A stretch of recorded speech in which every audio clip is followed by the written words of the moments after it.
Hey everybody, welcome back. It's Film Tangents. This is a show everybody loves and everybody knows. If you meet somebody and they don't know about this show, tell them because then you know they're missing out. Yeah, But that's a happy, loser. yeah. If anybody doesn't know about the show, they're a loser. They're not in the Losers. club.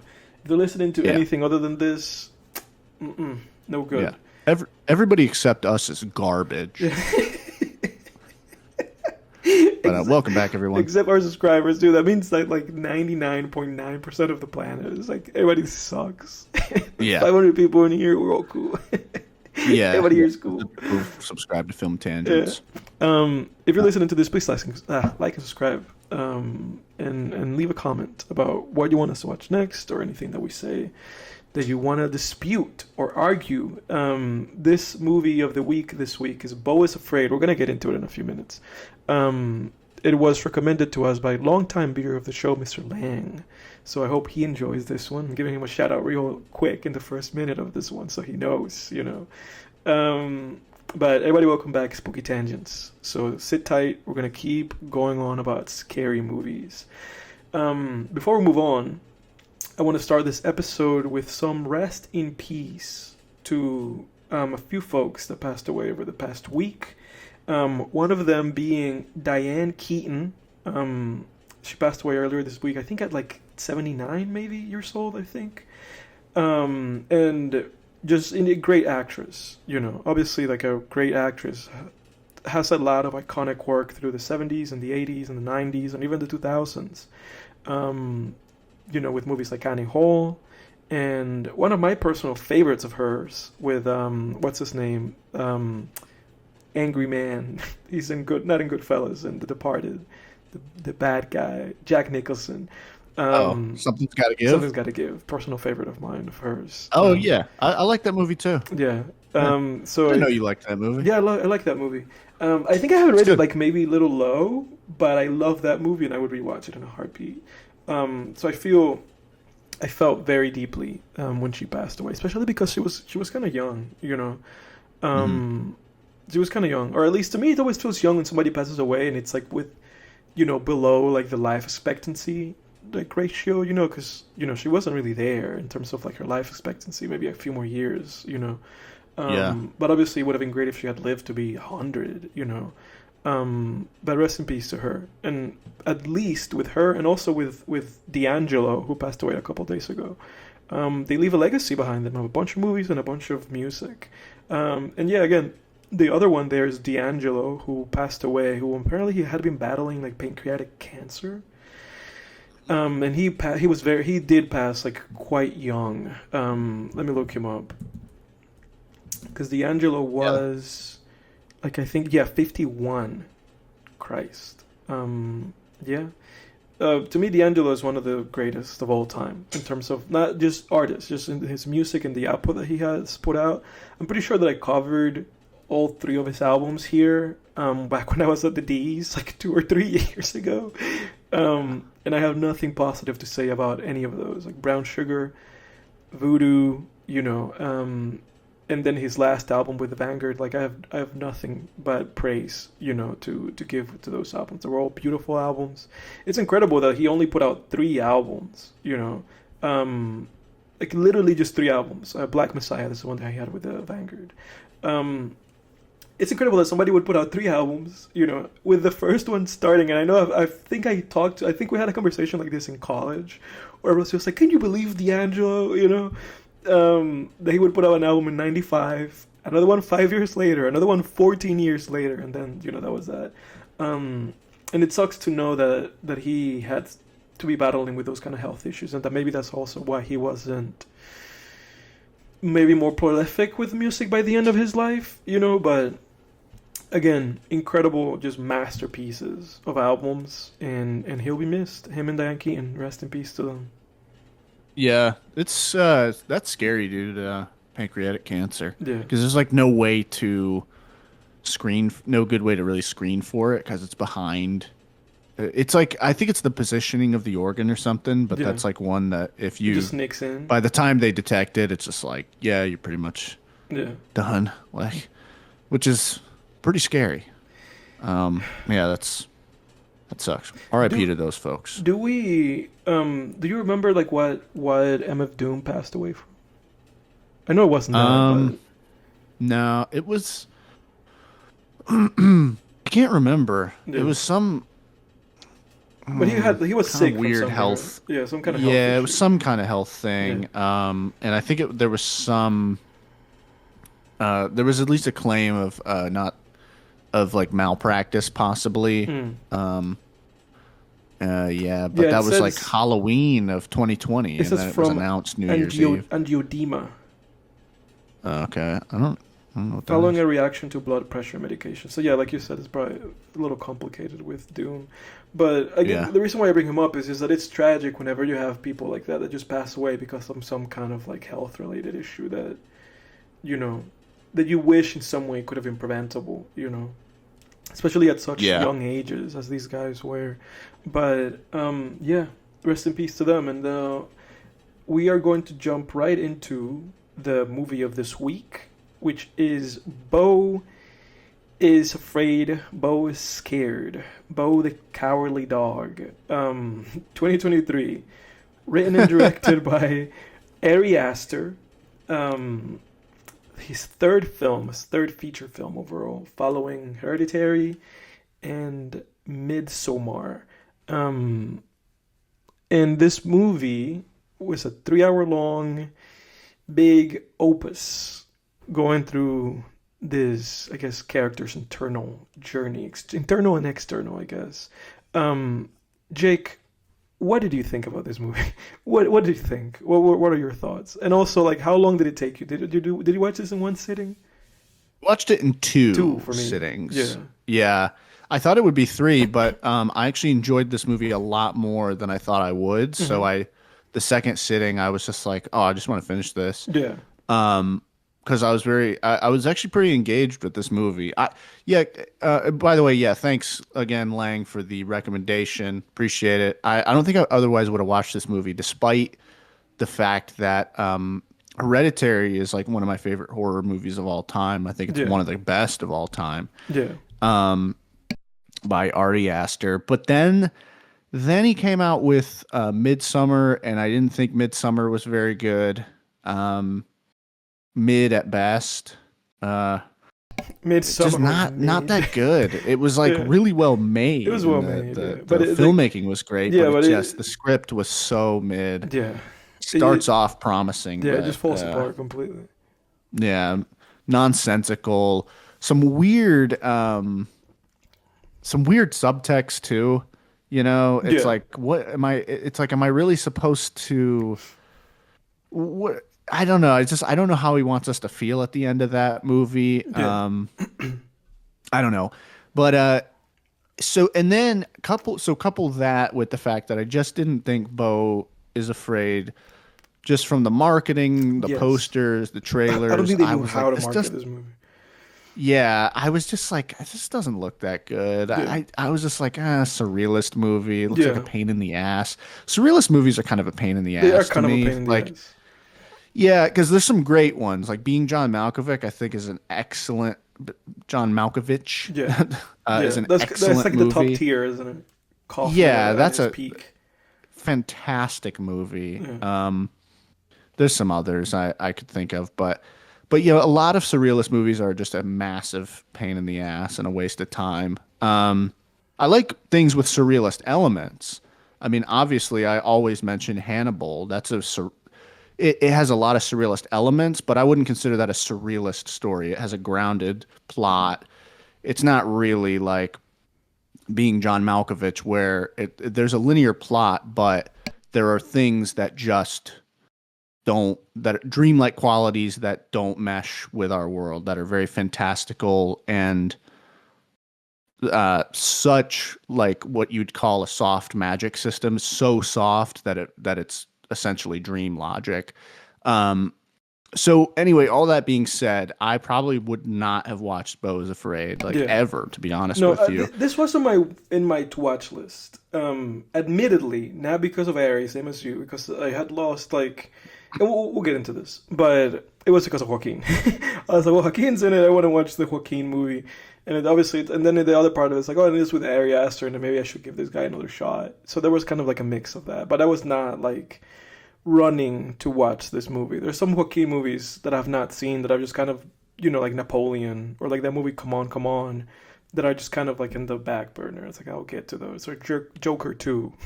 Jerker 2. Jerker to jerk off. That'd be a good parody of Joker jerk off. Yeah. Just like a guy that jerks off so much. Instead of laughing, that's his ailment. That's his thing. Yeah. Yeah. Oof. So like the bus scene, you can imagine how that would play out. Anyway, Yeah, that would be tragic. so that would be a real tragedy. or the scene where they beat him up on the train. Yeah. What the fuck are you jerking about, loser? Splurts. Yeah. Yeah. That's what's on the news. Is Thomas Wayne, like, this person who spurted on 3 of my employees will be caught. Yeah, so Beau Is Afraid. I really enjoyed Beau Is Afraid. I enjoyed it, and I enjoyed it way more than I thought I would. I was skeptical. I was like, I don't know. But I really enjoyed it. It was very engaging from the get-go.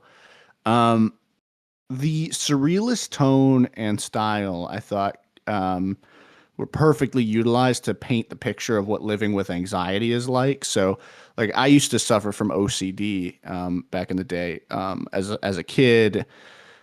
Flaring on and off as a kid, and then into my early 20s. And it's interesting because it's like the sort of goggles that you view the world through are kind of shape your reality, So I took it the way he's walking around and there's all this absurd violence happening just all around him in plain daylight, all these things going on the news, just all these different things that are cause for fear. I saw as sort of a representation of this is just when you're an anxious person, these are the lenses you see the world through. 100%. Like, yeah. Yeah, like I remember first year at college. I had a bit of an OCD flare up like that fall in October, November.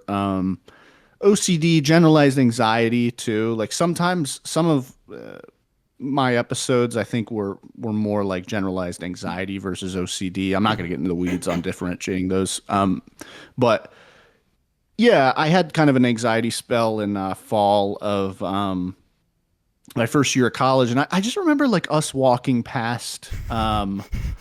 It was Halloween, and we were walking past. It was before the the famous incident, Edward. But we were walking to a party, and I think we were walking past another party house, and there were like 2 girls that were like screaming at each other or something and calling each other bitches or something like that. 2 girls that went to our school, I guess. I don't even remember who they were, honestly, but and I remember it like it made me feel anxious. Like it was like, oh God, like this, and it made me feel like I was in an unsafe kind of place. Mm-hmm. Not unsafe, but just negative place, Yeah. versus like even a couple years later, I would have been walking by that and being like, ha, idiots, that's funny. Yeah. Not my, anyway, you know what I mean? So it recontextualizes like what's around you, anxiety. So yeah, I thought the tone and the style worked really, really well for that. And then of course it tackles kind of, how media inflames that issue when he's sitting there watching the news. Mm-hmm. And, there's kind of different instances of that where like he's watching the news. I think at some points I can't remember if there's some stuff with social media or something. There's other stuff besides the news, but I can't recall. Um, and then he gets to his apartment, and I got to say the note under the door blaming him for the music was Yeah, hilarious, right. It's like you keep bringing dude. it up. Yeah. And it's interesting because it's like it was highlighting the effects of others' anxiety on other anxious people. Mhm. So it's like it shows how anxious people make other anxious people more anxious. Mhm. It's like contagious Mhm. as per social proof, Yeah. Um, it kind of reminded me of the South Park episode about anxiety. Um, where Cartman's walking around with the box on his head, like, I have anxiety, man. I have anxiety. It's like, um, and I think like other people in that episode start wearing that box. But like if you hear, I'm reading a book right now called Influence by Dr. Robert Cialdini, and it's about the principles of psychological influence on people. How, there's like 6 main principles, and one of those is social proof.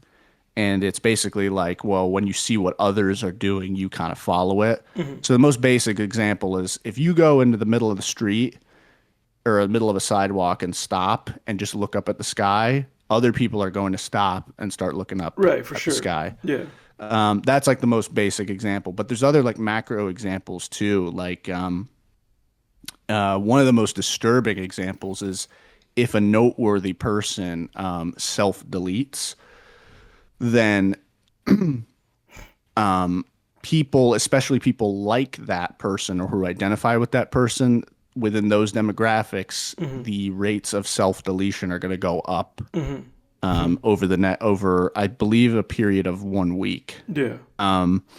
And also instances, this sounds crazy, but instances of plane crashes and automobile crashes go up too. Like, and crashes that are clearly, that may have a purposeful intent. For sure. So with that being said, it's like, you know, if you hear reports of like people these days are anxious, anxiety is going up, you're going to be like, oh, I guess I'm anxious too. Yeah, Yeah. I guess I'm anxious, Yeah. And so what I'm trying to say is anxiety is contagious. And I think that scene painted that picture really well.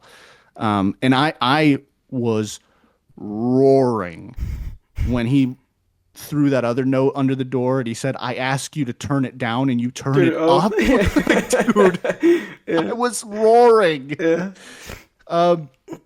Those are a few of my initial notes, but I'll throw it to you, Edward. What do you think overall about the movie Yeah. No, I had a very, off the bat? I had a similar like way into it as you did because it starts with him, and I mean we start with like his birth. It's like this like from black. He's like born, and the mom's like screaming because he wasn't born. He was like not breathing when he was born.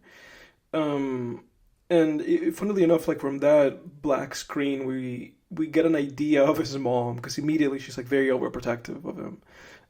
The second that he was born, and then we cut to the man, and he's like with his therapist. He's seeing his psychiatrist, and he's talking about that. Like his mom and his relationship with his mom. So. And then he leaves, and we see that the outside world is like chaos. It's like almost like this like apocalyptic, like post-apocalyptic thing where like everybody's in the streets. It almost seems like it's the beginning of some cyberpunk thing, like Blade Runner. Like when you see Blade Runner, that's like the world of Blade Runner, but then it's all just cyberpunk and neon lights. And this felt like Blade Runner, but if it was like in today's day and age, like Yeah. LA now, and my initial thought was just that. It was just like, well, how much of this, because you also see him kind of like medicating as he's walking around, and we're, in Ari like kind of panning around and we're seeing everything. It's like, how much of this is just him? How much of this is just him? Because a lot of the movie reinforces his POV, and a lot of the shots in the movie are like literally just POV shots. And Ari Aster plays with that because sometimes the camera is just moving, and it's just like a steady cam, and you're like, is it just a steady cam? And then, like the lady kind of throws water over his face to clean it up, and you're like, oh, that was his POV. So there's a lot of POV stuff in this movie, which again is just like, oh, for me, it was like a question of like, is this the real world that this movie's taking place in, or is this just this character's like, you know, world because he's a guy that has like, you know, this kind of anxiety and stress, and he's medicating. So my thought was just that. My thought was like, I'm gonna go with like he's an unreliable narrator guy, and the world's being presented through his eyes. Yeah, I think You know? that says more about anxiety too, because Yeah. it goes back to that whole principle of the way you see the world is often going to kind of be how it is, you know. Um, like I read, there was another study they did on this where they actually, as an experiment, they sent women in to do these to do job interviews basically, and what they did was they had makeup artists put scars on their faces. Then they told the women, okay, you're going to go in, do the interview, and then I want you to note all of the times that the interviewer shows like bias or disgust toward you. But before the women went in to do the interview, the makeup artist was like, let me touch you up real quick, erases the scar. The women go in and do the interview, no scars. They don't know they have no scars though. And then when they come out, they were like, oh my God, that interviewer was terrible to me. He said this, he said that. He looked disgusted. He had this bias and that bias. And it was essentially to demonstrate that this is, you know, it's all about the lenses through which you see the world, you know? So I think that that latter interpretation is the best way to view the movie. Yeah, for sure. And that was like the way that I was going into it, you know. And so there was like a little bit of that, you know. So I was like, okay, this is kind of the character's POV, and it's funny when he sees that guy and he's like, just, you know, you just see him like just running, and then he runs into his horn. It's like, okay, so there's like, you know, so there's a lot of Ari's trying to kind of pull comedy out of that, and I got that too. I was like, okay, so there's kind of these comedic elements to the movie, but the guy's like genuinely anxious and scared, you know. And then at some point something triggered in me, and I was like, have I read this? And I looked this up because there was a script of his, like a short film thing that he had written that was like this, like it was like the whole apartment stuff that was going on with him, and it was titled Beau, but that was like back in like 2011, like I think when he was like a film school student. Interesting. So that was interesting because I was like, oh yeah, I've read this, you know, because like when stuff was happening, people were leaving notes, and the stuff with like the cleaning guy in the apartment building in the halls and everything. I was like, I've read this. I was like, do I have a false memory of this? And I had to look this up, and I was like, oh no, there was a script of his that had been circulating. I'm sure it's like still out there. That at some point I think I like just downloaded like a PDF of it and like read it, and I was like, well, that was weird. And it was just kind of this nightmarish thing of a guy in an apartment, you know, with people knocking, leaving notes. So I was like a little familiar with that coming into this movie. And I was like, oh, so this is just a thing that I was like, oh, so he just expanded that, you know. Yeah. So that was interesting, you know, and then the whole thing with him was just that, you know, the whole kind of social anxiety that he had, and then just trying to like go visit his mom was like the whole impetus of this movie, right? And like, and just his character being avoidant, you know, because he just didn't want to do it, you know, and then you don't know what's true and what's not, you know, because his keys go missing, and it's like, well, how did his keys go missing? We know that this guy has like a lot of issues, you know, like when he is taking the medication and he doesn't have the water, and then he's like, oh, I have to go and get the water, you know, so it's like, we know that he has a lot of just like these obsessive thoughts and anxiety and like issues. So we don't know how much of that is translating to, you know, the keys going missing and his luggage, you know, and his mom is like onto him or something over the phone, where she's like, oh, he's just making up excuses, he doesn't want to come see me, you know. So I was intrigued by that, you know. I was like, oh, this is interesting, you know, like what we're doing here with portraying the characters like inner reality into this world, and just kind of going off of that, you know, and how I found it interesting how there were like places that were sanitized, you know, even within his mind. Like when he went into the grocery store, I was like, oh, the grocery store is all fine. You know, like when he went into the little bodega across his building, I was like, for some reason, all the chaos is outside, but everything in the grocery store is fine, you know. And it was fascinating to me that the whole thing about him kind of leaving the door unlocked and leaving the door like ajar, like with that like phone book, led to everybody going in and like destroying his apartment, which I also thought it was kind of just a thing in his head, where I was like, oh, it's ruined. I've allowed this to happen. Now because the apartment was unlocked, anything could have happened in there. So it's like done for. So if I could comment on that scene, yeah. I think my interpretation of that scene was, again, as someone who used to suffer from OCD, there was one keen, well, I would like to think it was keen observation that I made Yeah. about OCD and anxiety in general, and it's that when the problem is you need to, the only way to deal with it is through. The only way is through. You Yeah. have to face it. Yeah. Because the problem with succumbing to it is you're never going to escape it. Your world is going to keep shrinking. Mm-hmm.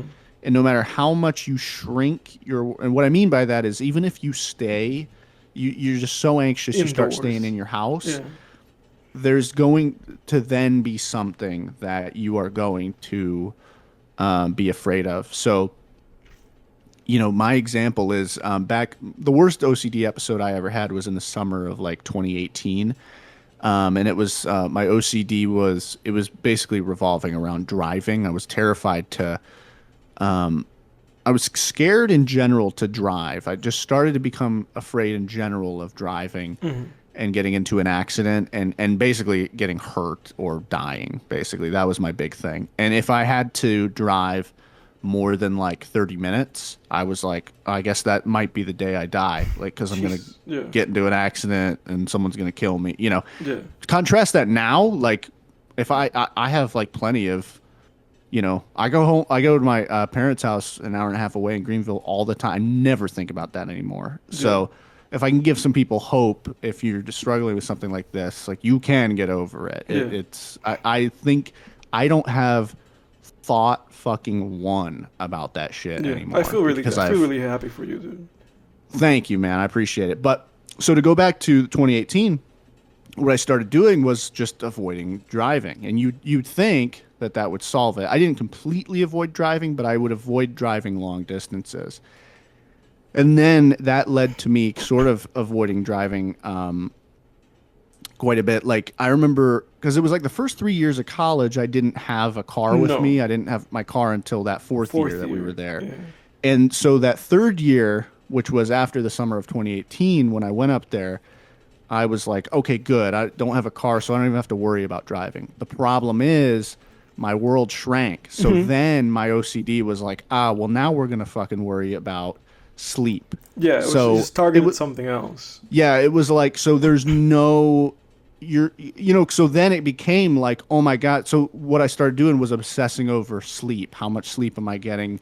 I'd lay down in bed and it'd be like 10 minutes and it'd be like, when am I going to fall asleep? When am I going to fall asleep? Because, with sleep, it's like, there's no moment where you're just like, good, I'm asleep right now. Yeah, it's just so like it's out of your control. thing. You have to surrender that control. So I was just like, why am I not falling asleep? Why am I not falling asleep? And it was like, literally, I'm in my room, in my bed, like, and there's no escape from the anxiety. You have to face it. Yes. You have to face it. Yeah, so that's 100%. That's what I did.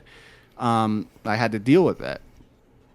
And so that's kind of how I interpreted that apartment scene. It was like, yeah, dude, it's like, it's going to come find you, Like, yeah. So that's how I interpreted that. Yeah. And if there's one thing I can say to folks out there who might be struggling with, anxiety or anxiousness or stress or anything like that, like going through, not only is it the most effective way, but it really is actually the way that feels the best too. You're going to feel good. Yeah. When you plow ahead and clobber your anxiety. Yeah. It's going to feel good. Yeah. You're going to come out the other side way stronger too. Good. But back to the movie. But back to this movie, that's his mom how dies. I interpreted that. Yeah. No, I agree with your interpretation. His mom dies, and it's interesting because Ari does this a few times in this movie where you just he had this, like, I think wide or like medium of Joaquin through that phone call that just got tighter and tighter on him, And eventually it was just like a close up, and I really liked that phone call. Where the guy's just like, "There's just a headless person here," and he said, "What don't you call back?" And he calls back and he presses like the mom again. And it's like, dude, it was your mom the first time. Yeah. But Just that hope. yeah, but Yeah, I have it written here. I agree, dude. Have it written down. Hang up and call back scene is masterful. It really was it was really great. good. And so then he takes a bath. And then he gets run over, and then we kind of cut, which I thought the movie was like kind of splitting itself into chapters. I don't know if you thought about that, or if you Yeah. or if you agree with that, because it was almost like every time it cut to black, it was almost like a new chapter of the movie. That was like, oh, that was chapter one. It was the apartment building anxiety chapter, and then this is chapter two, is the Munchausen like syndrome, like. With his weird folks in their house who ran me over chapter of the movie. Yeah. So how did you feel about that? Like, how did you feel about the second part with him and in that family's house? I mean, this is a 3-hour long movie. This is almost like this 4 episodes of this guy's life, or this show almost. Yeah, that part was still pretty engaging, if a bit long. Like there was I like the military guy. I like that scene where he's like on the phone with the lawyer, and the military guy's like in the background, just like stealthing around him. I like that. That was pretty fun. Yeah. Yeah, I thought like so let me see. I have it written down here somewhere. Well, anyway, I was just gonna say like the false yeah, it's hard to see. I think in that act or that chapter, so the second chapter at the at Amy Ryan's character's house, I just felt like it started to become difficult to really see where these pieces were moving toward. Yeah. I was like, where are we going with this? And then it became clear though once we started having the flashbacks to the cruise ship. Then I was back on board, but no pun intended. But I will say that is the point before the cruise ship in the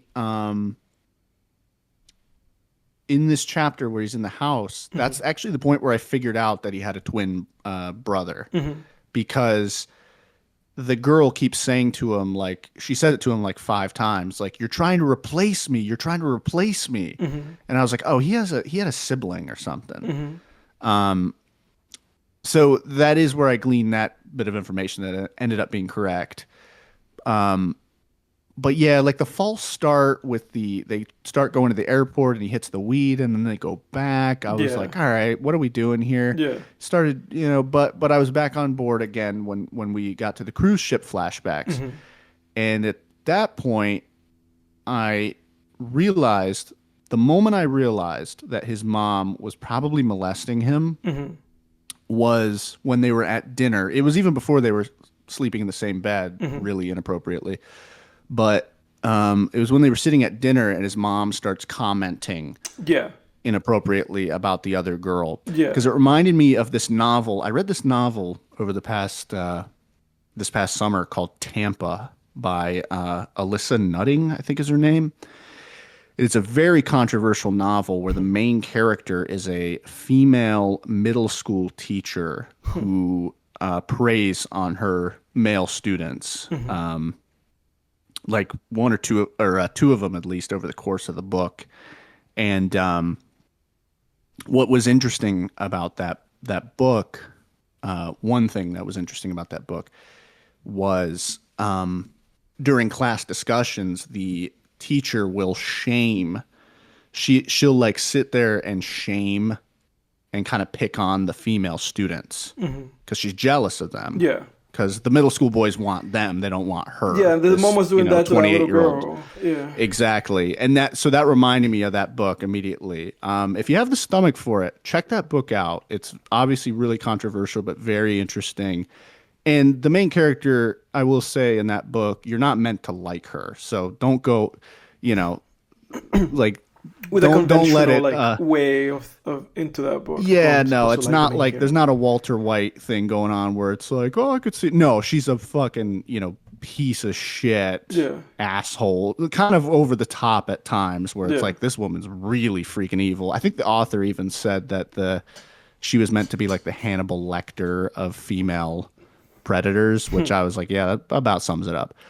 Check that book out. Anyway, so yeah, I do think it's up in the air whether his mom was physically molesting him. Yeah. She was definitely had some sort of there's I guess there's something called because I was reading a little bit about this movie and I learned that there's something called I think it's called like I don't remember the exact term for it, but it's basically under the radar incest or Hmm. soft incest or something like that, where there's no physical touching going on, but they'll still like make inappropriate comments to a Right. family member and sort of it's like all but the touching Right. basically. Right. And I Yeah. definitely felt like that was going Yeah. on. Well, because that's definitely like a that's definitely like a thing with this movie, right? It's like this implication of like this control that the mom has over him, to the point of the whole thing of like, oh, your dad died, when we conceived you, he died, and so it made it so Joaquin was just like, I guess I can never interact with this like area of my existence because I'll die, Yeah, which was it was hilarious, fascinating. dude. When then at the like near the end of the movie when he dies, like with that girl, like that Elaine girl that you knew, That and was he's a like, crazy I thought I what was do you gonna call it? die. Fake out. Yeah. Yeah. That And was a she crazy was fake out. Yeah, yeah. The second she didn't respond, I was like, "Oh, she's She's dead. Holy dead. shit!" And that shot of her, like stiff, rigor mortis already setting in. Oh God. Yeah, that was really funny. That was like one of the parts of the movie where I laughed the hardest. I'm trying to recall like which other one. There was like two parts in that movie where I was like just kind of laughing out loud. That might have been number one though. That was so ridiculous. Yeah. But no, yeah, you're entirely correct because I thought that was like a big implication of the movie, right? Um, because like a part of my understanding with it was the kind of this like what people do to their kids kind of thing, because then at the like near the end of the movie when he has that kind of interaction with his mom, we learn about her relationship to her mom, and she has Yeah. that painting of her mom or that picture. Her mom looks really mean. um Yeah. and She then looks like a Tim Burton claymation yeah, stop it motion literally animation does. character. But then, that was kind of like a big part of it for me with this movie, that it just kind of seemed like a big idea of it was just like, oh, this is what, parents do this to their kids, like her mom made her into this kind of really like controlling, like Machiavellian character, and then she just made Beau into this very kind of like just barely functioning like human being. Like the guy barely functions, from like all the trauma and all the expectation and all the constant like berate, like I don't remember like the word for it, but just like constantly hounding the guy, to the point where the guy's not even able to make a decision, like he can't even do anything, he can't say yes or no to anything. Everything just has to be like, just you say what you want me to do, or you make the decision for me. Like you do it, Yeah. I Um, had that written down, the permission seeking. That was a very astute yeah. part of this movie because that is a huge hallmark of OCD. That's what we call checking behavior. Yes. And that can be a lot of things, like checking behavior with OCD patients can look like checking to make sure the stove is off, even though you already checked it 3 times. Checking to make sure the house is locked, even though you drove back to your house 10 times and you're late for work now. But it can also be, hey, do you think I'm gonna get fired based on what my boss said? Hmm. Hey, what do you think I should do? Do you think I should, you know, break up with my boyfriend, or do you Hmm. think, it's like it's that type of stuff. Yeah. A lot of it is like permission seeking, and one of the best things you can do if that sounds like you is stop doing that. Right. You Just want to be able to trust your gut, yeah. Trust your make decision. your own Like decisions, yeah. and be a decisive person, because high functioning decisive people, it's not like there's just a bunch of messes in their life that are just piling up. Yeah. It's like, no, they make a decision and then they pivot It's funny, accordingly. dude, it's hilarious watching this movie because I thought about that. I think you and I had that conversation off the show, Yeah, which I'm yeah, not. I'm no, not going to yeah. reiterate it, but Jake and I had a conversation about this kind of stuff, about decision making and about like this paralysis and indecisiveness, And it was interesting watching this movie because I was like, oh shit, we talked about this like a week ago. We talked Yeah. exactly about this. Like all those scenes when like that scene on the phone with his mom, because it's a repeated, a lot of these movies like repeating patterns. Because there's the scene with his mom when she's like, so are you coming or not? Are you gonna catch the flight or not? And he's just kind of like, well, should I? What do you think I Yeah. should do? And it's like, Mm. but again, it's like, well, his mom made him into that, which is fascinating because then she takes no responsibility, which is fascinating. Because then you can only assume that was a relationship with her mom, where she was taking no responsibility for the behaviors, Because it's like, well, you created these behaviors, like the responsibility then for the adult, for Joaquin, right, is then to circumvent them and then to not circumvent them, but grow from them and out of them, right? It's like that's your adult responsibility with your consciousness. It's like, okay, understand these things that I'm doing, and he's going to therapy, so he's trying, to get out of that and to grow from that, right? But that was really fascinating to me. It's interesting because we have the start of the movie, which I thought the movie a little bit dragged at the beginning. Like that first, like I think I made like a note of how long the first part of the movie lasted. I think it was like 40 minutes. Like that first, like basically like the apartment chapter of the movie. And then we went into the second half, which again was just kind of like that. The only way I can say it is like this kind of like Munchausen by proxy, like part of the movie where these people are like healing him, but they're not really healing him because we see like his wounds like kind of getting like infected, but they're not doing anything about it. Like they want to keep him sick. They want to keep Joaquin like reliable on them. So that part of the movie was interesting. But like you said, I found myself thinking at that part of the movie, it's like, what are we doing? Like that was kind of my thought. It's like, what's the point? Like his mom passed, and then it became clear that it was this journey to the funeral, So it's like, okay, that's the goal that we have for this character. He's trying to get to his mom's funeral, and he's very avoidant. And he's saying he wants to go, but he doesn't go, but he's an adult. But we know that he has a lot of issues. And the people that he's with, they're just kind of trying to make excuses not to take him, because they just want to keep him like hostage. They're just like this weird like folks that have all these like they have this sick guy that went to the army with their son, and Joaquin, they're neglecting their own daughter for the sake of just kind of looking after these two grown men, So there was like a weird element to that. And I was kind of enjoying it because that's also when the movie introduced this little bit of like, oh, about what's going on, because the lady just says like, stop incriminating yourself, and he's like, what does she mean, But at that point in the movie, I was like, oh, this is the Truman Show. I was like, I'm watching the Truman Show. I was like, this is the Truman Show. I wrote a note and I was like, oh, is this some Truman Show shit? Because then also when he goes to the TV channel, he literally sees the movie. Like we get a cut of the movie. Like he sees. That was a cool sequence. Yeah, it was very meta because it was basically like, this is the movie. Like at some point he's gonna be on some boat, and I was like, oh, okay. I guess a lot of things. And we also see the shot of like him, like we just see a lot of specific different shots of the movie in that part of the movie. It seems sitting on the ledge in the house. That was like one that I recognized later. Yeah. Where I was like, oh shit, that was in that. Yeah. It reminded me of Funny Games, the Funny Games remote scene a little bit. Yeah, 100%. So that reminded me of that kind of meta aspect of the movie. And again, like you said, like I recalled that shot of the house, very striking shot, very kind of postmodern house. And it was really creepy, him fast forwarding just a few seconds and seeing what was going to happen in a few seconds, which was him getting attacked. Yes. Like I was like, That's that's so fucking creepy. Yeah, that was really strange. It's interesting because this movie is, this kind of weird dark humor movie, but there are like creepy and like kind of horror elements to this movie. Yeah, they're like sprinkled in. Yeah, it was less horror than I thought it would be. It was less they're horror just than I kind thought it would of be. it's like spice. There's a little horror spice aftertaste. Yeah, on there, but- there is, and it's interesting. I was like, it's almost shocking, some things that happen, like when the little girl drinks the paint. That was really shocking. Like, not that she did that, because I was like, what you're saying is gonna do is gonna do it. Joaquin's just gonna do it, you know. And again, like in the fast forwarding, he saw that happened, and then he had to flee the house. So it's like, this is gonna happen.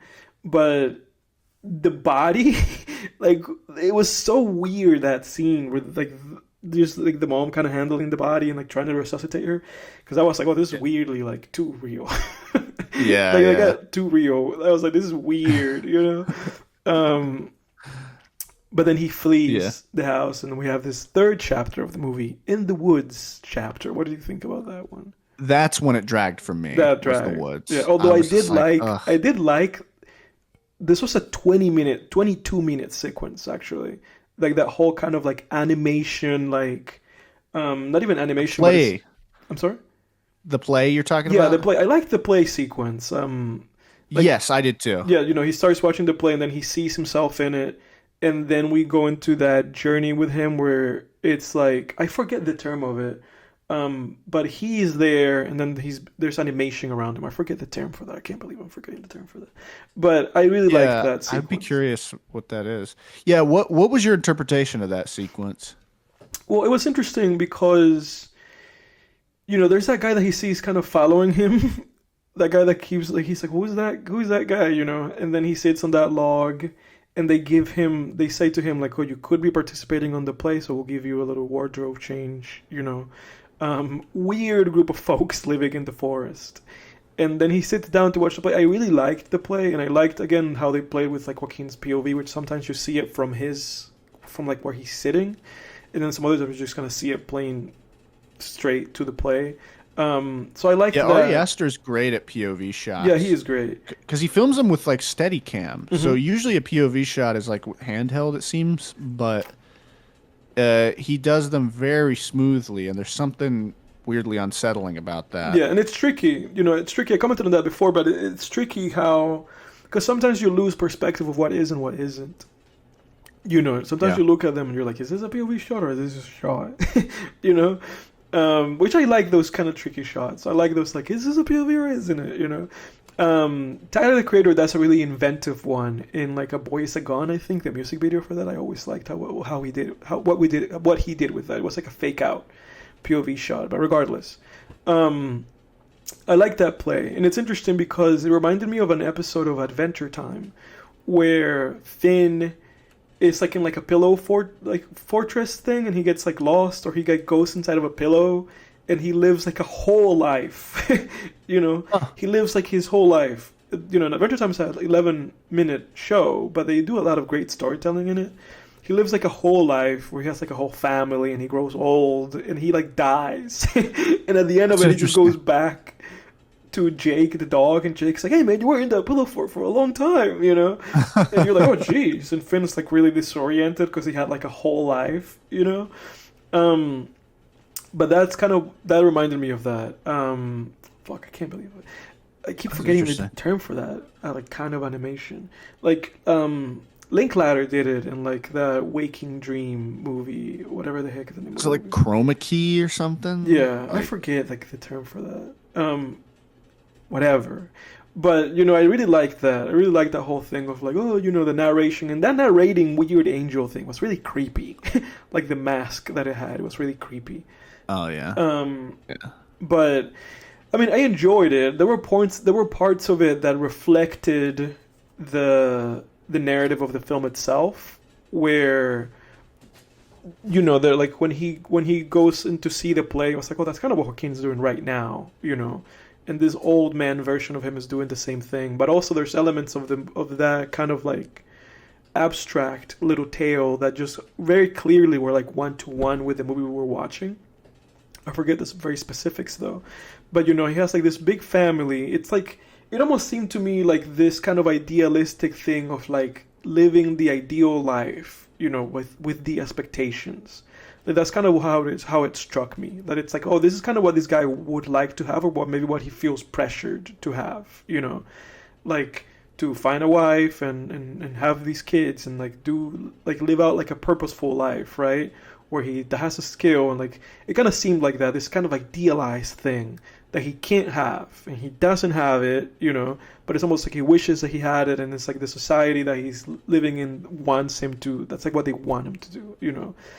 That's how I interpreted it. It's like this is because he's the protagonist, because it was a stark difference between the play version of him and the real version of him, which was like the real version of him was the definition of a passive character. Yes, it was a character just completely doesn't do lacking anything. agency. Yeah. Really, the only thing. I mean, I can't even really say that he has sex with that woman. No, he does. There's not a choice. I was gonna say that's the only choice he makes, but he only basically choice, gets the only choice that he makes assaulted. is to strangle his mom. Right. It's the yeah. only choice he makes.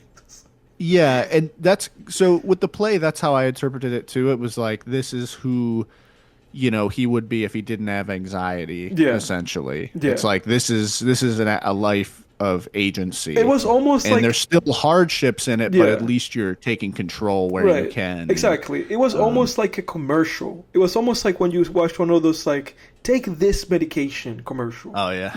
Yeah. Which a lot of these commercials are animated like that. And that lady's voice kind of reminded me of that, like an infomercial like voice. It almost felt like those that. like those depression pill commercials. Yeah, dude, that's a good point. It really was like that. It felt like that to me. It felt like a weird, like, this would be you without your problems, like this nice fairy tale thing, Oh yeah. But it was fascinating. Did you catch the immigrant commentary in there too? Yes. Yeah. But it was like you'll be treated like a criminal. Yeah. When you arrive there, and it was like, and he's Jewish too. Yes. His character's Jewish, so it seems like there was some comment there was some commentary woven in there of immigration and anti-Semitism. Yes.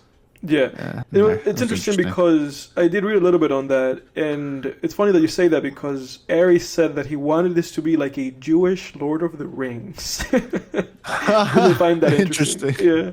But you saying that, like, you making that point, it adds to that there was a Jewish element to it, like you said, that kind of anti-Semitism element of the film.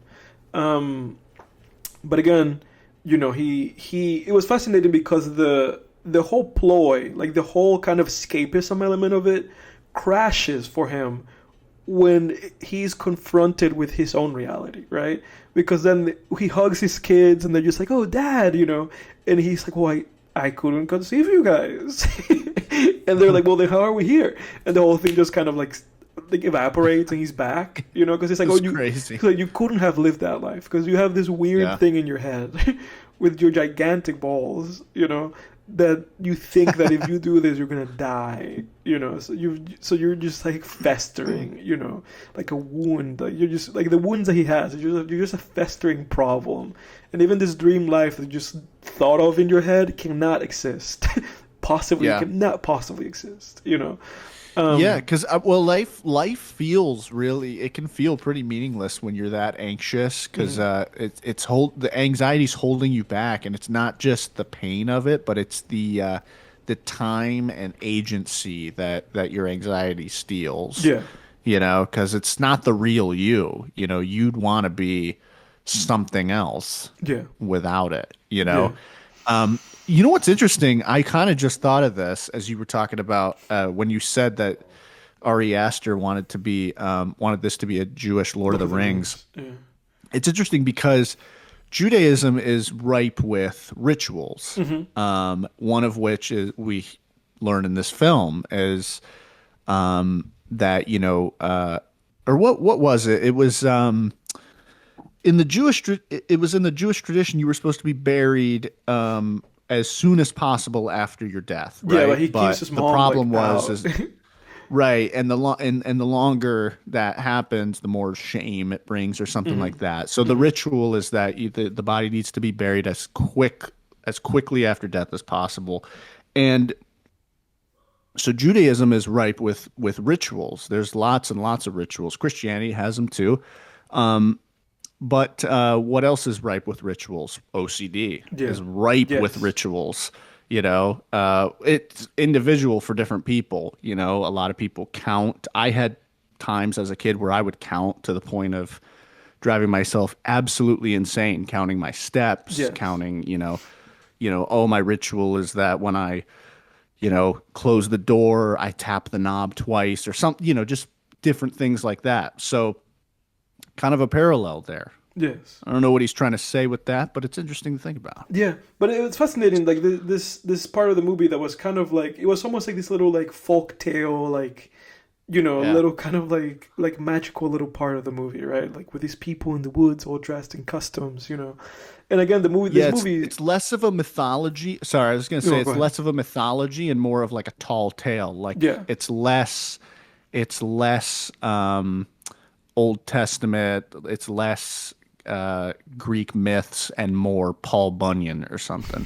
yeah. It's like that. but this movie is very kind of like there's just a lot of meta commentary in this movie, right? Just a lot of kind of like, oh, look at this. This is a movie. Look at him fast forward, or even just kind of like the play element of the film that's kind of referencing the reality of it itself, right? Because at the beginning of the movie, there's the guy screaming like, "Oh, my parents died," and obviously that's very much what's happening with Joaquin. And a lot of the people in the forest are like, "Oh, a lot of our parents passed, and we're kind of dealing with it, the grief through this process." Um, and then all that gets interrupted when the Jarvis guy arrives, and we get that flashback of the lady going like, Jarvis, seek him, because she's like blaming Joaquin for her daughter. It's like, it was your fault. Your daughter's thing was your fault. But obviously they have to scapegoat it somehow. Um, but any other points that you had to make about that sequence, like the forest, the third, I guess, the third kind of chapter of this movie. I don't think so. Yeah, think we kind of summed it up. Yeah. And so then I guess from there is where he gets shocked. Like the little device shocks him and he falls asleep again. And that's where he has that extended kind of like dream sequence, right? Of the whole thing with the bath where he's like I was a version of me that was braver, and my mom took him upstairs and I never saw him again, like that part of the movie. And then he wakes up and this is when he actually goes to his mom's house, right? Like the last 40-ish minutes of the movie. It's interesting because he just he just catches a ride, Yeah. and the ride just takes him right to his mom's house. I was like, Yeah. really? But what did you think about that part of the film? Yeah. Yeah. I mean, I was re-engaged for sure by the time he gets to the mom's house. Thought the bath scene was interesting and it was vindicating because I was like, oh, I was right. He had a twin, or at Hmm. least in his unreliable narration, he thinks he did. Yeah, Whatever. Who knows what's real and what's not in this movie. yeah, But yeah. Then it's inconclusive, but there yeah, may or may not have been one. Yeah. right, exactly. Because yeah, you kind of hit the nail on the head where you said like there was a version of me that was braver, and this was what happened. Because it's like it's circular, but by definition, that's what anxiety is. You're like, well, the braver version of me. Like take the driving example that I gave. It's like the braver version of me who chooses to drive the 2.5 hour trek to wherever Hmm. is going to die. Yeah, You know, yeah. in this case, the braver version of me gets locked in the attic, Yeah, right? and that was the thing, right? Because like you Yeah, said, it's like, and it's interesting because his mom said to him like it did happen and you just forgot it, like you erased it. The implication being like that was him that she put up there, and yeah, he just completely like blanked that. But now he's going up there again, seeing what's up there, and he's basically seeing this shackled version of himself, which is, I guess, the braver version of him or his twin brother. Um, and then you see the weird monster. Weird. that yeah, What the that was fuck? weird. So that kind of leads me into like after the sex scene and the confrontation with his mother Hilarious begins, scene. I started to feel it just kind of felt like a deflated balloon. It felt like a wet cracker. It Hmm. felt like just we're building up and the payoff just didn't feel It I didn't. didn't feel the It payoff, wasn't man. there. No, it wasn't I there. thought there was going to be more of a twist or more of a revelation, but we get this nonsensical penis monster, which I Yes. think honestly the penis monster. While I thought the idea was kind of lame, I thought the execution was also lame with the CGI. The CG atrocity that it became like, this is that 2004 CG atrocity. Yeah, Kill and Jarvis. imagine if they had like some practical John Carpenter's The Thing type effect. That would have been That would cool, have been or cool. like The Possession Yeah, I or don't know why something he like chose to that do with it that. that way, to just do like a big CGI thing. Yeah, This is they could kind of have done gross like CGI that thing. Sam Neill movie, The Possession, with that thing up in the attic or Yeah, whatever. because Something like it that, and almost it would feels have like looked way cooler. yeah, because it almost feels like he Get the would have fake wanted it. slime Yeah, and it would have. It almost seems like he would have wanted it to be something like that. It's like this weird, grotesque, the fly-esque like creature thing, and it was just this weird, gross thing. It wasn't even grotesque. It was just like, oh, this is gross and weird, and that was and kind of it. CGI. In CGI. It just looks like YouTube poop or something. Yeah. Yeah, it felt like a budget thing too, or time or budget thing, where it was just like, All the budget well, went to the we got animation to do it sequence. CG. Yeah, yeah, yeah. Um, yeah, and then the whole like hearing scene, I just found a bit lame. I understand what he was going for in his commentary on, because it was interesting because my interpretation of the film changed with each act. Because in Yeah. the first act, I'm like, oh, this movie's about anxiety and how anxiety affects your life and how you view the world through an anxiety lens, and the world is going to look scary to you. And then in Act Two, I was like, oh, this is about childhood abuse and being molested essentially by his mother. It's about parental abuse. And then in the Act Two, the second half of Act Two, I'm like, oh, well, this is about, the time and agency that anxiety steals. And then in the last act, I was like, oh, this is about the narcissistic cycle of abuse. Yeah. Because that's what his mom was. His mom was not just, the whole incest thing is up for debate, but it wasn't even just that. It was this whole larger thing of the narcissist cycle of kicking you to the curb, then hoovering you back in, and sucking you back into their world and expecting the world of you. Anyone's interested, go read they have diagrams of it, the narcissist cycle. Many have probably been victim of it before. Yeah. I think a lot of us have been, but it's trying to separate you from anyone who's not them. Yes. Yeah. I'm gonna hit the bingo card again, but Hannibal does a fantastic job. That show, oh my god, mentions Hannibal. that show, yeah, all 3 seasons of Hannibal it's just one big demonstration of the worst narcissist cycle you've ever seen of what a narcissist does. But it's like that on nightmare crack, basically. Side note, but yeah. So and that I just found less interesting. I guess I just was like, and it felt, a lot of the dialogue felt really on the nose. Yeah. Like she was just saying all these things where it was like, I wish I wrote down some of the quotes where it was just like, I get it. Yeah. I get what you're going for. She's a narcissist. All right. She expects the world of her kid. Look what you made me do. Yeah, I got it. She was I got paying it. off his psychiatrist. It's like this mind break sequence for poor Joaquin. That was a good reveal with the psychiatrist, especially because that actor usually plays just very kind people. So I was like, oh shit, like all evil.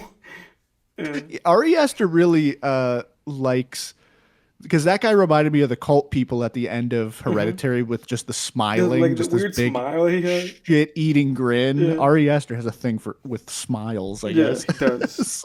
Well, Ari Aster has a thing with dead parents. Yeah. It's 3 movies in a row. And incest, too.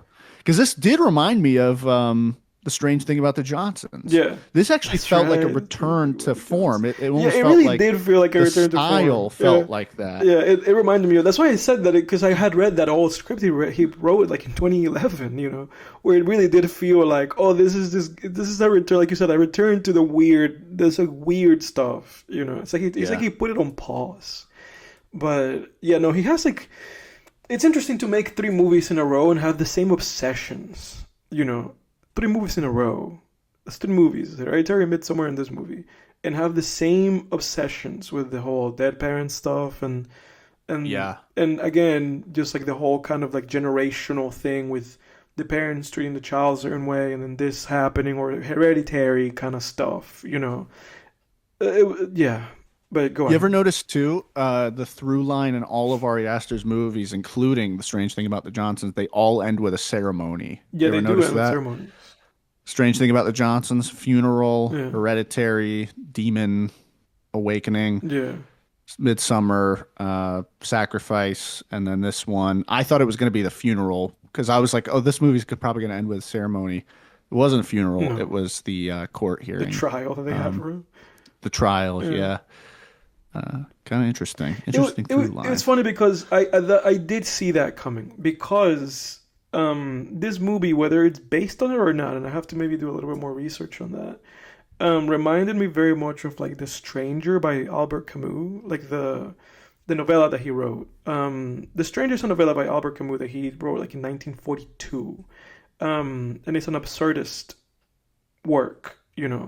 And the whole thing about The Stranger is that at the very beginning of the movie, the main character's mom dies.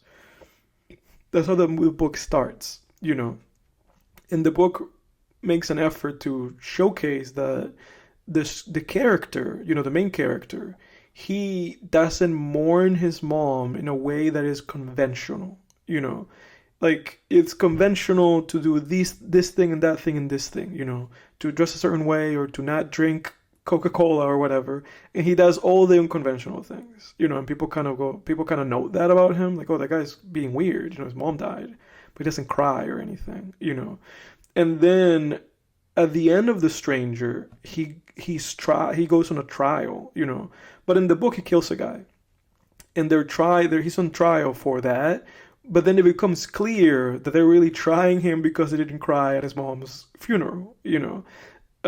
So it basically becomes like it's an absurdist book because of kind of like the nature of what's happening, but it's a Interesting. commentary on social norms, right, and expectations, and how it's like, oh, this guy's really like they're really putting this guy to death because he didn't cry at his mom's funeral. And people are coming and Right. testifying and being like, well, he didn't cry or he drank coffee, like saying this kind of stuff. Yeah. So at some point in watching this movie, I was like, is this a stranger? Like, what is this? It's like his mom died and Sounds like you're on the money.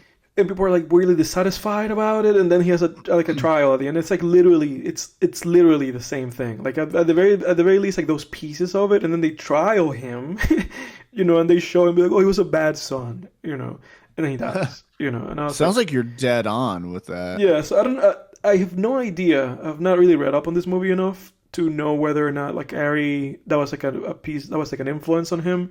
But that book is like so influential that it might have just been like kind of like a unconscious thing or like just like a roundabout thing where maybe he saw something that was inspired by that and then he kind of made this movie and maybe he never read The Stranger or anything.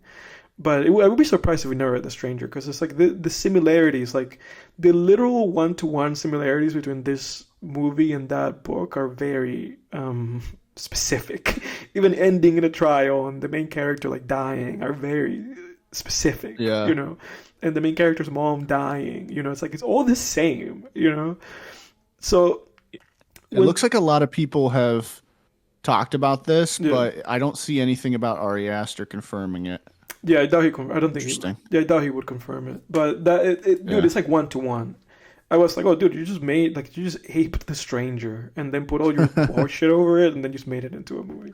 So when he went through that like cave and he emerged on that like trial in that like kind of Coliseum stadium, I was like, of course.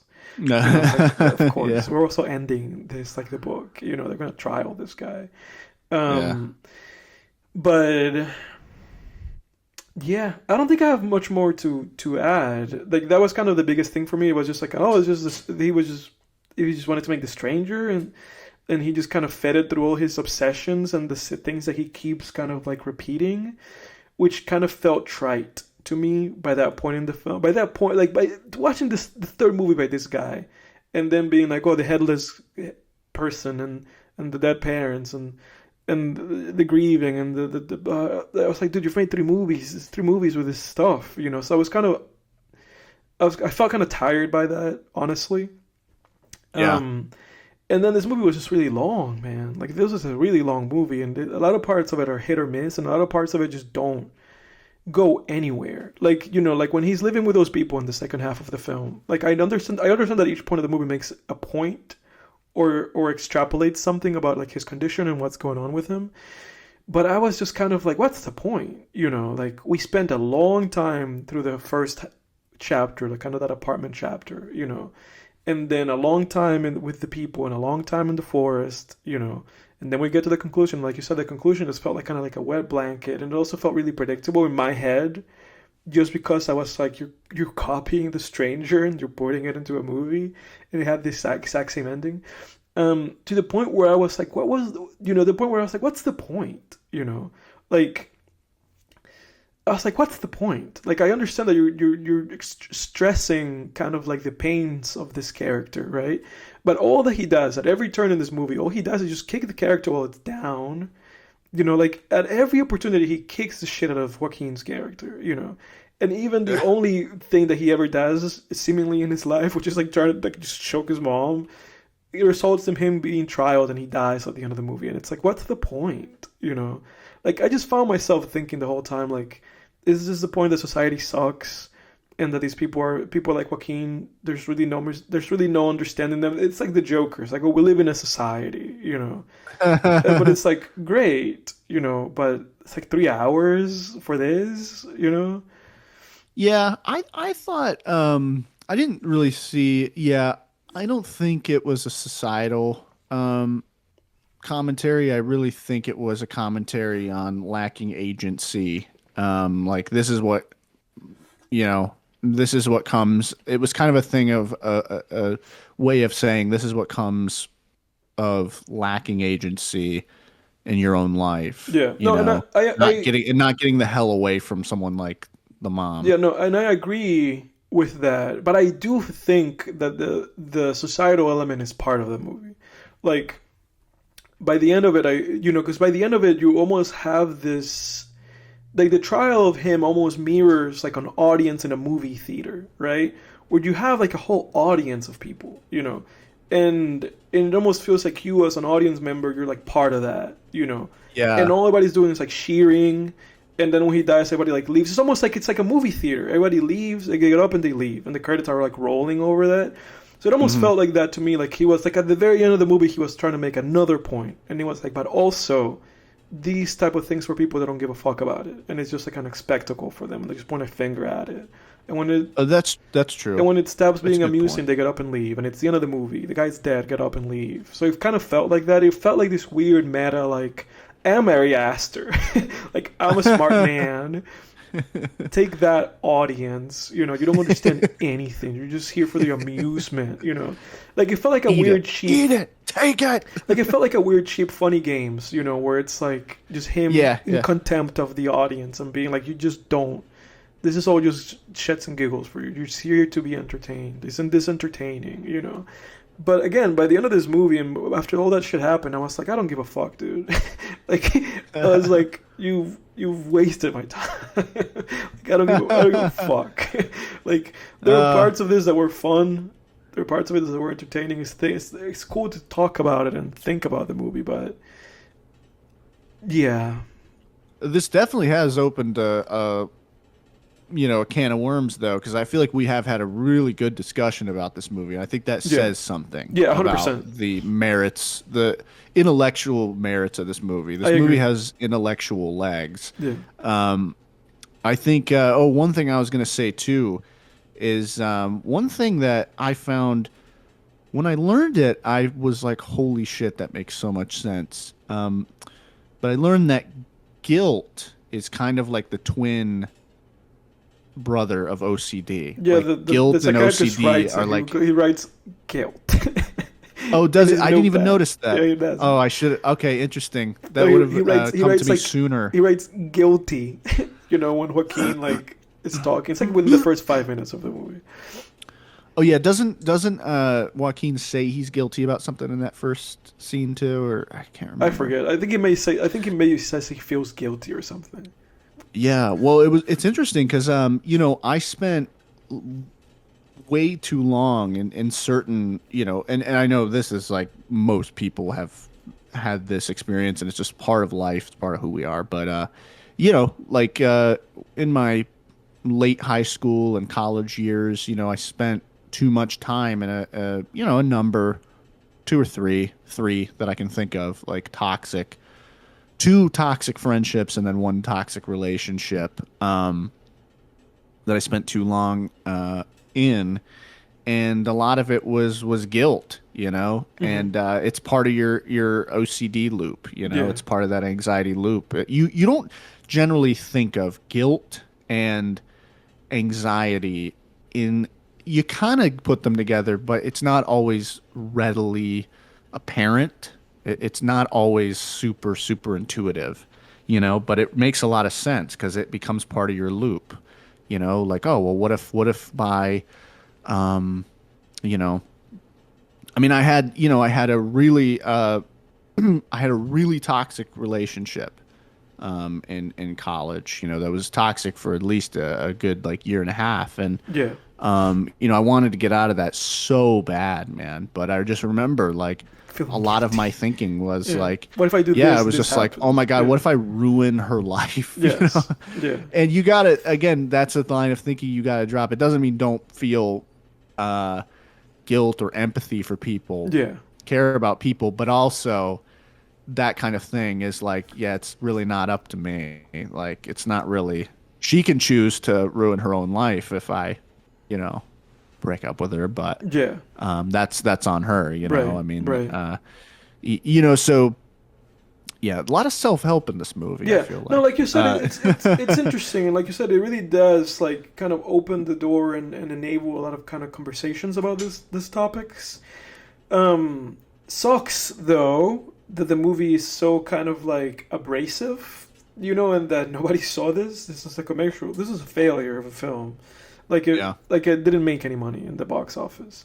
So it's like the intention's there to kind of communicate this information and to externalize a lot of these feelings into this film, but a lot of it kind of feel like I felt maybe on like deaf ears, so people weren't really interested. Yeah. But I mean, it's fucking 3 hours long. But I don't know, man. Like I just kind of feel like this movie is not helping Ari's case with me. I feel like I've felt this way since Hereditary. Like because I've been the one Hereditary mild detractor. Where I've keep giving it a 7, watched it like 5 7 like 5 times. One time, including in a theater in the big screen full of people. Oh man. And I keep giving Hereditary a 7, and it is because there is just an inherent lack of connectivity that I have with him as a storyteller and a filmmaker, and with how he presents information. Like it just doesn't work for me. And I thought about this because a lot of this movie, in my own ways, and I know everybody else has too, I've struggled with these things, like with Beau struggles in this movie. You in a more direct or intense way than I ever have. But in my own way, I've also dealt with kind of things like this, or these kind of feelings and these thoughts, Yeah. For sure. as I'm sure most people have. Yeah. Absolutely. But there's something about how he presents this information, like with Hereditary again, which kind of feels like a little bit like this movie. A lot of this like parent children things, and a lot of kind of this anxiety and social situations thing, and again with Midsummer, and again with this. It almost feels like he made a trilogy of movies around the same subject. I hope he's done. Like I hope Eddington is not this again. Because this is the third one of this, the third of like I'm going to extrapolate on a lot of the same ideas and same symbolisms and same themes, a lot of the same. So it just feels like this movie was kind of hitting me with a brick. Um, and like, again, by the end, I was just tired. And it felt like I've been had. It just felt like for me, it just felt like I've seen this. I've been through this. I've now watched the third movie of you kind of trying to work on this. in a different way now than in the other two movies, you know. But it's just like a lack of being able to communicate with me directly as like a person, you know, which I find fascinating because, and I also feel like there's like an LA-ness to Ari Aster. Like a lot of this movie kind of made me feel like this guy's clearly a guy that just lives in LA, and Hollywood, he has like a perspective, you know, and I felt disconnected from that, which is fascinating because I've seen movies from filmmakers that are people who like grew up in like LA, you know. For instance, like with Paul Thomas Anderson and the movies that he's made, specifically like something like The Master, you know.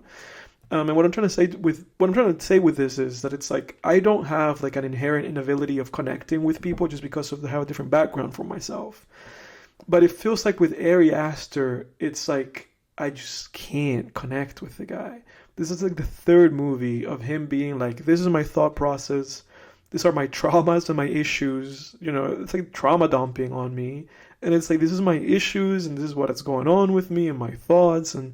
And for 3 movies consecutively, you know, I'm just like, I don't care. You know, like what you're doing here, I don't care. It's not connecting with me. And it's funny because I feel that way with Midsummer. It's funny. You know me, I absolutely adore Hereditary. Yeah, but it's weird though because Hereditary is the rare 10 horror movie. Hereditary is the instance in which I had to go like, well, the movie is still good, even though there's a lot here that I just don't like. You know, I don't like how he's saying these things, and I've always thought the movie was too long, and I always get bored.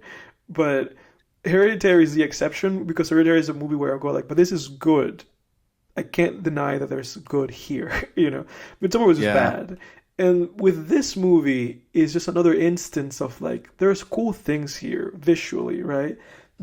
I put them down. I always do this when I watch these movies. A lot of symmetry, pans and dollies, those low zoom shots, like when he's on the call when the mom died with the Uber driver guy or like the delivery guy. You know, he does this kind of time jump cuts, POV shots, and the animation, you know?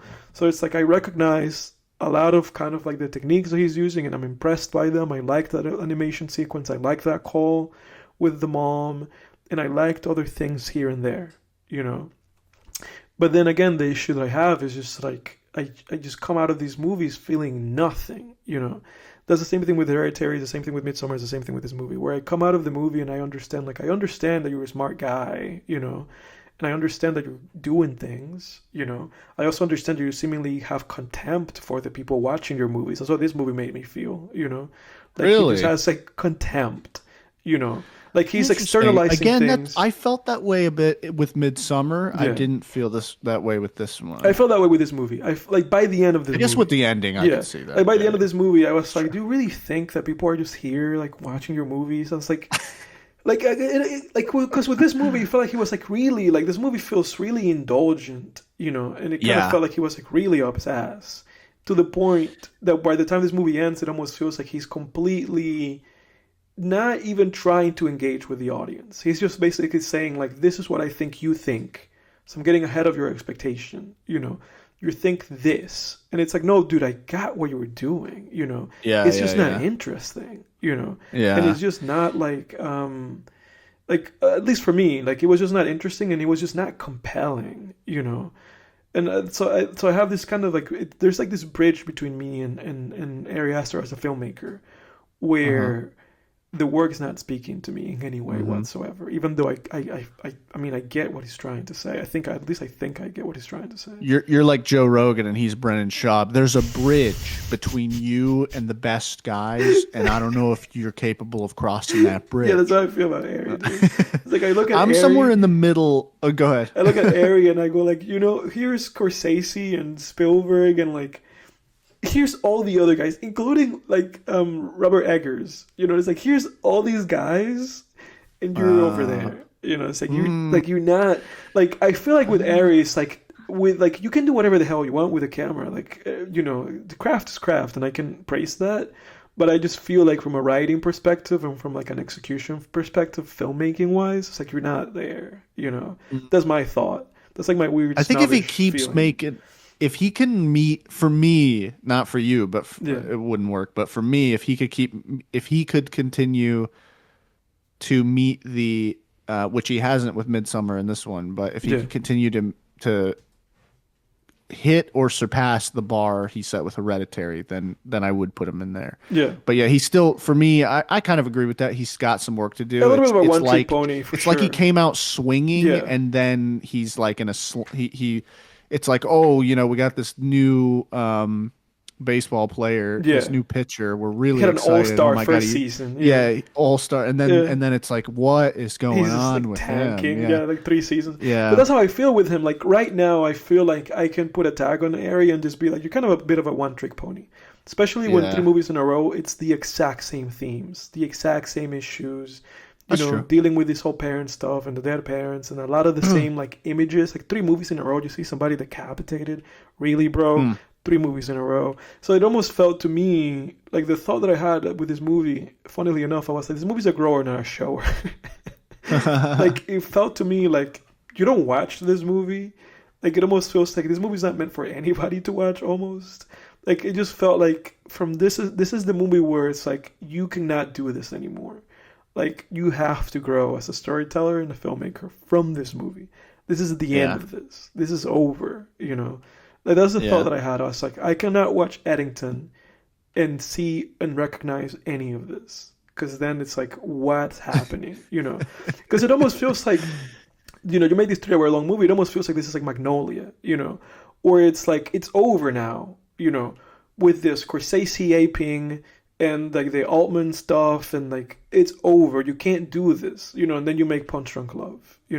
Like it felt like that. It felt like now it's Mm. over. Now you have to call it. You can't do this anymore. And that's how it felt. That's how I feel about this movie. It just feels like this is it. Yeah. Unfortunately, I don't have any desire to see Eddington. About as much interest in seeing Eddington as I did with Beau Is Afraid, but Yeah. in a different way. Like Eddington just kind of looked boring to me. Pedro Pascal and Um, Joaquin. I do want to watch it because of Joaquin. And it's funny because the thought that I had yeah. watching this movie was like, Joaquin, don't work with this guy again. Like I was like, don't do it again. Don't work with this guy again. He worked with him again. But like watching this movie, I was like, don't do it again. Because there's parts of this movie that are interesting. I can see how as an actor you're like, I want to do that. But then the parts of this movie were just like really terrible. And it almost feels like the kind of stuff that it's like, dude, you don't want this, you don't want to be doing this. Like it almost felt like schlock and like just like just terrible sequences and like pieces where I'm like, do you really want to be doing this? You're in the master, do you really want to be doing this? So I don't know. I gotta say, I thought Joaquin's performance was excellent, No, he was perfect. particularly with his vocal Hmm. performance. Hmm. I agree, That was 100%.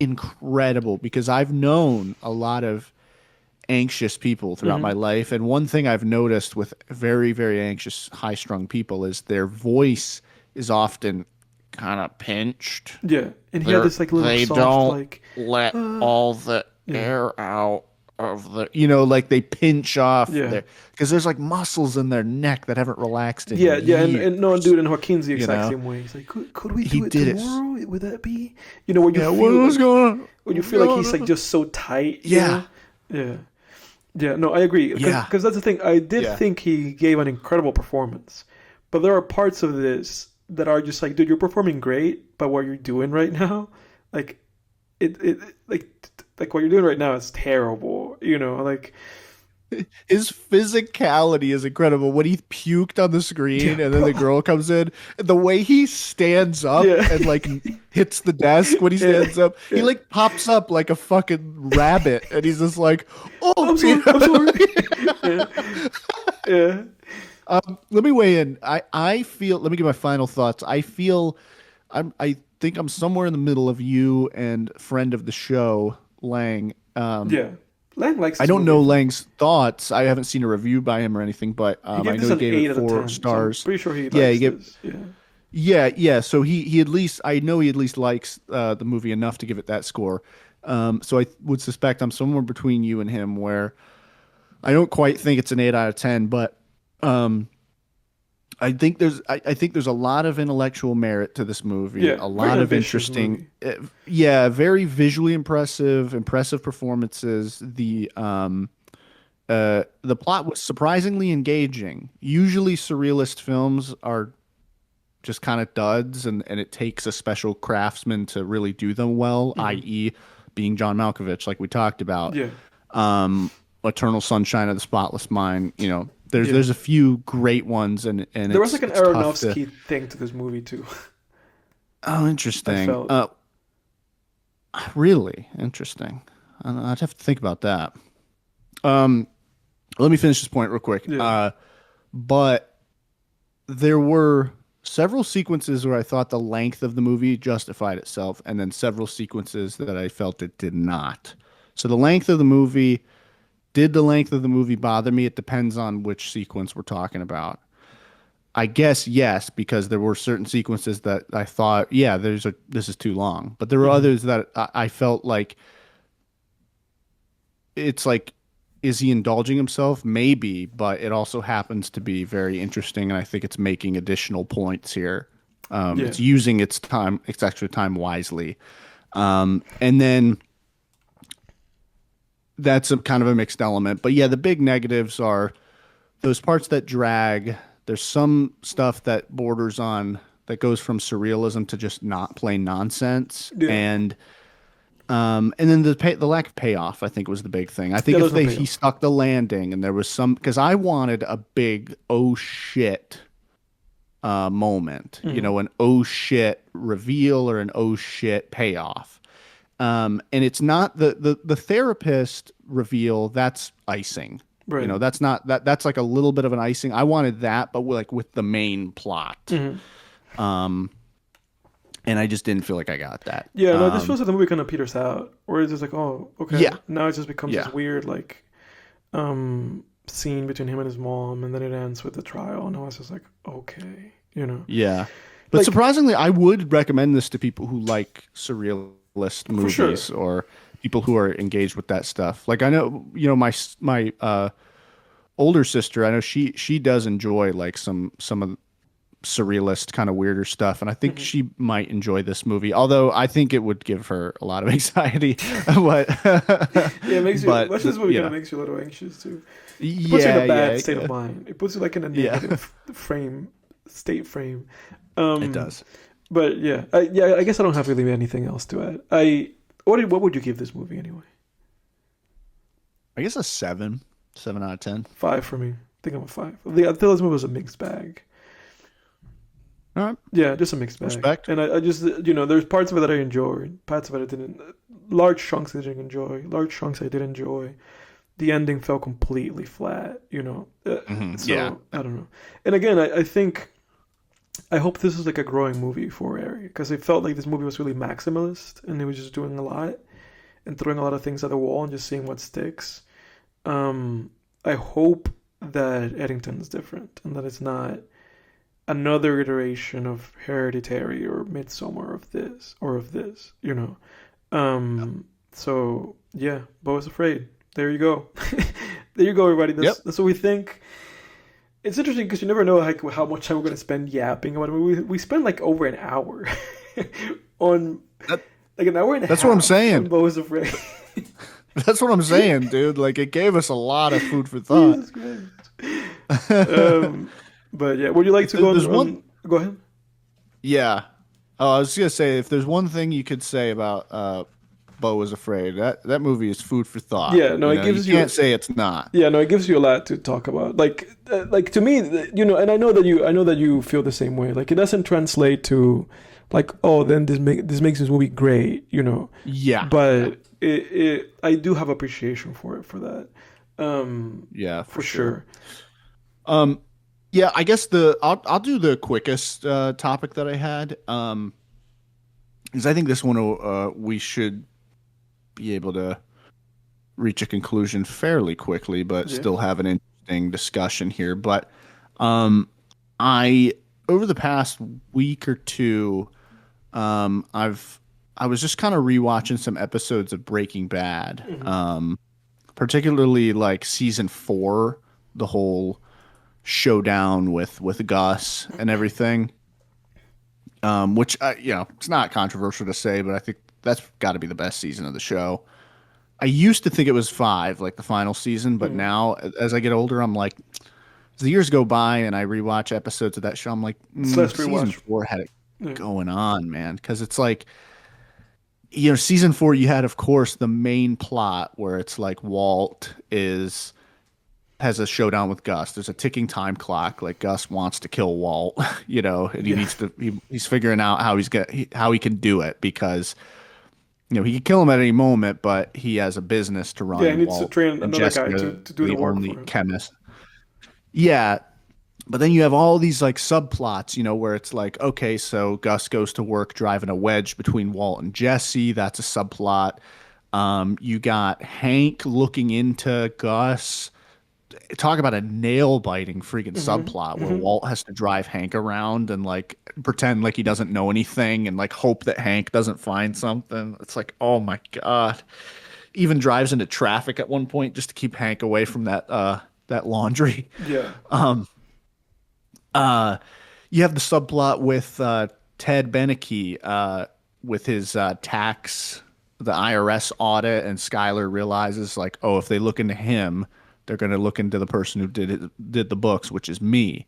And if they look into me, they might look into this drug empire I'm helping my husband with, So there's that whole thing. You have all these just ticking time bombs where it's like, holy shit, dude. Like, it's really, it's incredible storytelling. But what I was interested in getting your thoughts on the character of Mike Ehrmantraut Okay. from Breaking Bad and Better Call Saul, of course. Because I was watching an episode of Breaking Bad. I actually was rewatching a season 5 episode of Breaking Bad at one point a couple weeks ago. I've just been thrown on like a random episode here, random episode there when I have some free time when I'm doing something else, and I just want to put something on in the background. And there's a scene where they're planning that whole train heist in the 5th season, and Mike casually goes, "You know what this means, right? We're gonna have to off the crew," and he just says it like it's nothing. Like, you know what this means, right? We're gonna have to take out the trash if we do that, And I was like, man, Mike is a real piece of shit in this show, Yeah. And then there's that scene too where granted, it's just a threat, but there's that scene where he almost kills Lydia in her home. So he screws on a silencer and he has Lydia at gunpoint. And she says, "Please don't hurt my daughter." And her daughter's like 5 years old and in another room. And Mike goes, "I won't have to unless you scream." And it makes you wonder, like, is he bluffing or would he Or is it actually? real? Yeah. Yeah. And I'm like, and I personally, I'm just want to say right off the bat, I don't believe Mike would even go that far, even Breaking Bad Mike. But my question started to become, is this moral Mike guy, this conflicted Mike that we know, is that a wholly Better Call Saul creation? And I think it is, because like when I watch, I think after watching all of Better Call Saul and just getting to know Mike more and his backstory and seeing him like, I mean, in season 2 of Better Call Saul, Nacho's like, "I want to hire you to kill Tuco, this piece of shit drug dealer, meth head drug dealer who kills people all the time." And Mike's like, "No, I don't want to kill anybody." Yeah. He's like, "Morty, Rick, I don't want to kill nobody." It's like, so he's come a long way. And, but at watching all of Better Call Saul, I think I got used to that version of Mike, where like Gus is like, bring He's got a moral Nacho's father code. here. Yeah, and Mike literally locks the door and is like, "You're not doing that. We're not kidnapping innocent people. We're not threatening innocent people. Yeah. We're not killing innocents." He's like this, he's this mob enforcer with a heart of gold. And after watching some more of Breaking Bad, like season 4, I think that is a wholly Better Call Saul creation, because then after getting used to that version of him, I think I subconsciously thought there was more of that in Breaking Bad, and there's not. Like in Breaking Bad, I mean, Gus, lets his drug dealers use children, and then it's implied that Gus ordered them to kill that kid, which then causes Jesse to go into that frenzy. And Mike doesn't say anything about it. He says nothing about it. He doesn't seem to give a shit. Yeah. He's on board with Gus's whole plan to kill Hank. Like Jesse's like, is Gus gonna kill Mr. White's brother-in-law? And Mike's just like, would you have a problem with that, Jesse? And it's like, oh, this guy doesn't care. Yeah. Where Better Call Saul Mike would have been like, no, we're not killing a DEA agent. Yeah. So I thought that was interesting. I was like, holy shit, that is just a creation of Better Call Saul. It's interesting to say that because go ahead.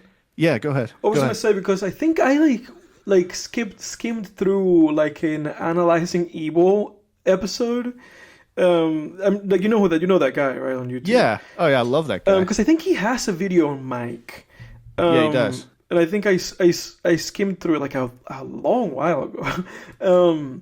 Which I think that was kind of like a point that he was making too, that it was like, oh, this character starts in such a way, where, like you said, like he's kind of conflicted, and we know kind of like what happened in his past, right? Where it was like, it was like his son did the right thing, right? But then he killed the guys that did his son in, right? It was something like that. Yeah, he killed the cops that killed his son. Yeah, because they had some kind of like dirty cop thing going on. But Mike was a dirty cop too, right? Yeah. Yeah. So it's interesting. Basically, right before his son got killed, his son found out that Mike was a dirty cop, and it like broke him. Yeah, yeah. So it's fascinating to me because I think that's kind of the thing with his character too, right? But you don't.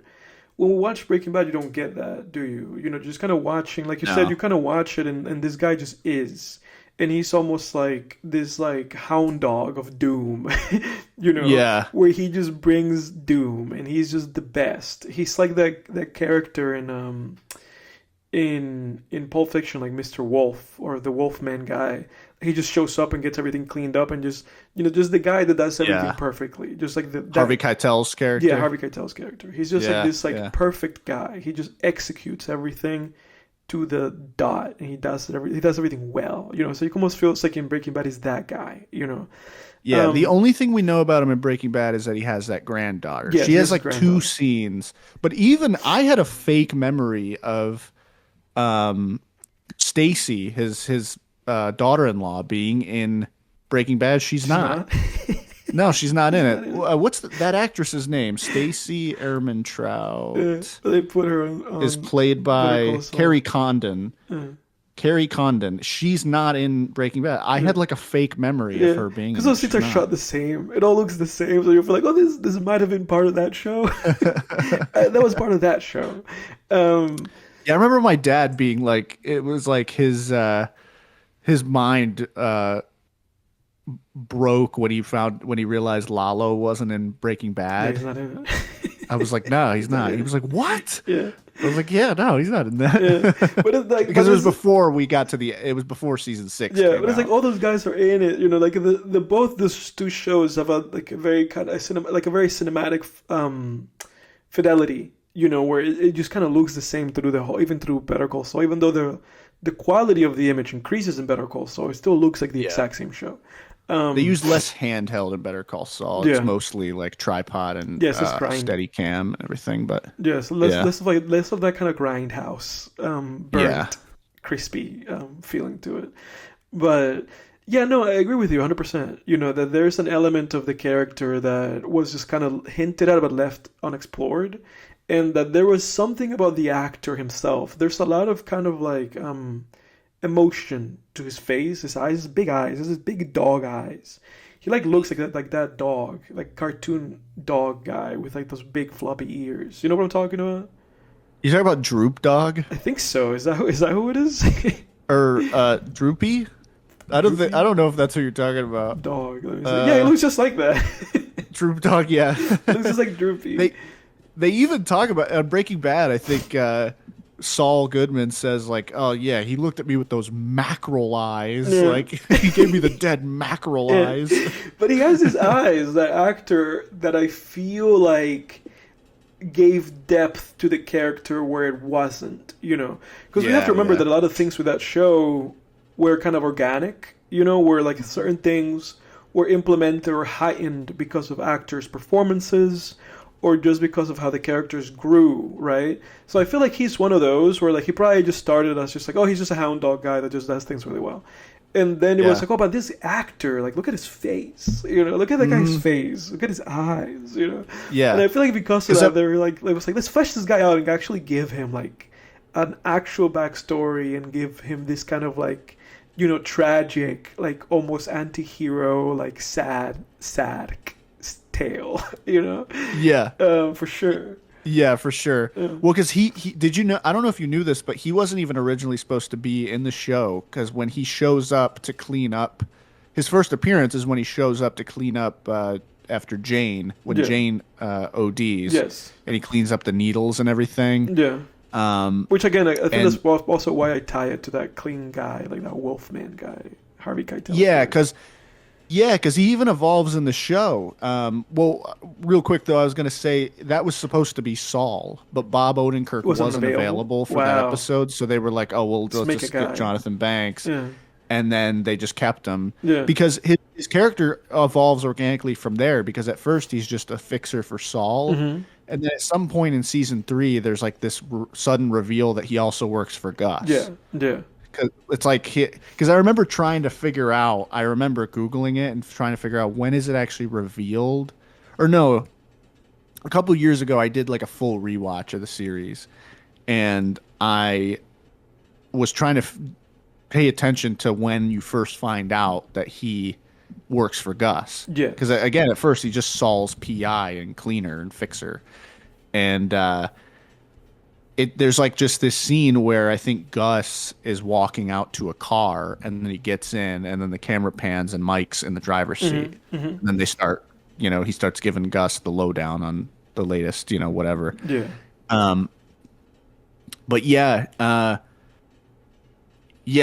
really interesting. But and I think it was in Better Call Saul. It was a lot of. It seems like what really pushed him over the edge was that conversation he has with Nacho's father, where Nacho's dad says, like, it was the stuff with Nacho. And then I think it's really cemented. That's like a perfect final scene for his character when Nacho's father's just like, you and your gangsters, you gangsters are all the same, And I think Mike kind of realizes, like, oh, there's really no point in me doing this. And then also worrying about innocent people dying because they keep dying. Yeah. So it's like I can't really just justify this. I just have to accept. Yeah, because there's that element of it. Like you said, there's that element of it because they do it like in Better Call Saul, where like I think even when he like leaves that one guy alive, like when they like rob like some like truck or something, and he leaves a guy by the side of the road. He just doesn't kill him, but then that comes back to bite him at some point, I think. I don't know if I'm because No, you're correct. What happens is he robs a cartel truck, leaves the driver hogtied. Yes. When the driver gets free, he calls he learns this later, obviously, but a Good Samaritan comes by, frees the driver calls Hector, and Hector comes out, and to cover it up, shoots the Good Samaritan in the face. Yes. Yeah. So it's Mike's fault exactly. that Good Samaritan dies. Yeah, and so and that I think they do a lot of that in Better Call Saul, just to basically show like this is because like you are completely right where they do introduce that element of the character that then you watch something like Breaking Bad and it's like, oh, this is completely devoid of any of that, Yeah. But like you said, it infiltrates your memories and you think that that's part of the show, but it's like, oh, it's not part of the show. Yeah. But they do a really good job in Soul of basically softening all these guys, making them just a little squishier, a little softer, and making them a little bit more human, a little bit more sympathetic, or with a little bit more kind of like, I shouldn't do that to that guy. I shouldn't do nothing like that. I shouldn't hurt that guy. Just to break them, right? That's kind of the breaking of all of these guys and how they ended up where they ended up. They break them bad. Yeah, Breaking Bad. But I agree with you. And his character Yeah. specifically is it's a very interesting the way they do that, and how it just kind of, in your head, it just kind of becomes part of the other show, even though it was never there. Exactly. Yeah, the context that Better Call Saul adds to Breaking Bad is just It incredible. enriches it. It just makes it a richer thing. Yeah. Yeah. I mean, what an amazing saga, dude. Mhm. Jesus. Well, the Gilligan. new show is coming out soon. They keep putting out little promos and like little things for it. Oh yeah. Yeah. When is it? What's the? It seems kooky. Like, I hope he actually like lands it and it's a good show, but it seems quite kooky. It's like quite a weird concept. Yeah, it's the new thing with Ray Seahorn that Vince Gilligan's doing. Yeah. When does it come out? I forget, Vince but it's like Gilligan. soon, dude. Let me look Vince at it. Gilligan. Pluribus. Pluribus. November 7th. Yeah, Oh yeah. it's real Coming up. soon. Yeah, the most miserable person on earth must save the world from happiness. Like, it's just a very absurd. Like, talking about absurd God. things. Like, it's just a very absurd concept. So I hope Yeah. I hope he I don't know executes about it, because that. it sounds strange. Yeah. I mean, it's hard to believe he wouldn't, nail it. I mean, happens. he's such an incredible writer. But yeah, who knows? Who I knows, guess man? we'll see. Because he was comfortable in his little sandbox, So it's like, once you get out of that, it's like, what do you do now? Yeah. Yeah.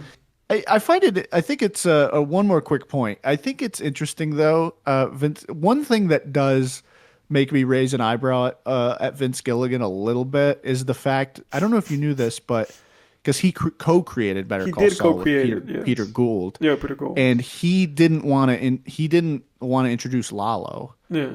Like, he was like, why do we don't need we don't need to explain that, because Lalo's a throwaway line in Breaking Bad. Yes. He's mentioned once. But then it became the most iconic character in that show. Yeah, and like Peter Gould fought for it, and then eventually, because then Vince there's like, Gilligan was like, all right, because then the yeah, question really is, it's like, how much is Peter Gould important to this Yeah. dynamic? Well, the thing for me is that alone, being like, I don't want to introduce, we don't need to explain this line from Breaking Bad. I can understand that in a vacuum, but you Yeah. think about think about that line that Saul Goodman drops in Breaking Bad. He says, "It wasn't me, it was Ignacio. He's the one." And then he says, "Lalo didn't send you, no Lalo," and that ties not only Saul Goodman to Nacho from Better Call Saul, but it ties Nacho to Lalo, Yeah. to Saul. So it's like, how could you not introduce Lalo into Better Call Saul? How could you have him say that? He's saying in Breaking Bad, I was involved in something that also involved Nacho and a guy named Lalo. Yeah. So if you introduce Nacho in Better Call Saul, how can you not introduce Lalo? Yeah, you have to. You get what I'm saying? It's Like, fascinating because how could you leave that out? it's interesting to me too, because you have to remember that he also stepped down as showrunner of Better Call Saul. I think like in the last season or two, where like Peter I think it was Gould, like season 2 or 3 that he stepped down. yeah, where Peter Gould just became the sole showrunner of that show. So it really it raises questions. It raises questions of like, He's not like Jack Nicholson in The Departed. It brings up questions. it raises questions where it's like, how responsible for all this stuff was that guy? Because he was also involved in Breaking Bad. It was kind of like a duology with the two of them. Yeah. And then it's like, Peter Gould was there the whole time with both shows. So it's Yeah. like, how important is this guy over here to this whole process that it was successful? How like, plus the writing staff. Because Yes, it was a lot of the exactly. same writers from Breaking Bad to Better Call Saul. Yeah. But I don't know about this Pluribus show, how Exactly. many of the So- writers so came over to it this one. raises You would questions. assume maybe one or two at it- least. But it raises who knows? questions, especially when you think about it. Because to me, the most iconic downfall ever of a show to this day, and I know Pluribus is a completely new thing, so there's no downfall to this. But it was like with Rick and Morty, because like famously, I always talk about this, that with Rick and Morty they made season 1 and 2, and then that after season 2, a bunch of the writers got poached because the show was not renewed. That's the number one thing people to think about when they think about that show and why it became so bad. And it is that the first 2 seasons of that show were made with a staff, that included obviously Dan Harmon and Justin Roiland in a specific group of writers, and they made the first two seasons. But then, Adult Swim, Cartoon Network, whatever, they didn't renew it, So when season two was over, they renewed it after the fact.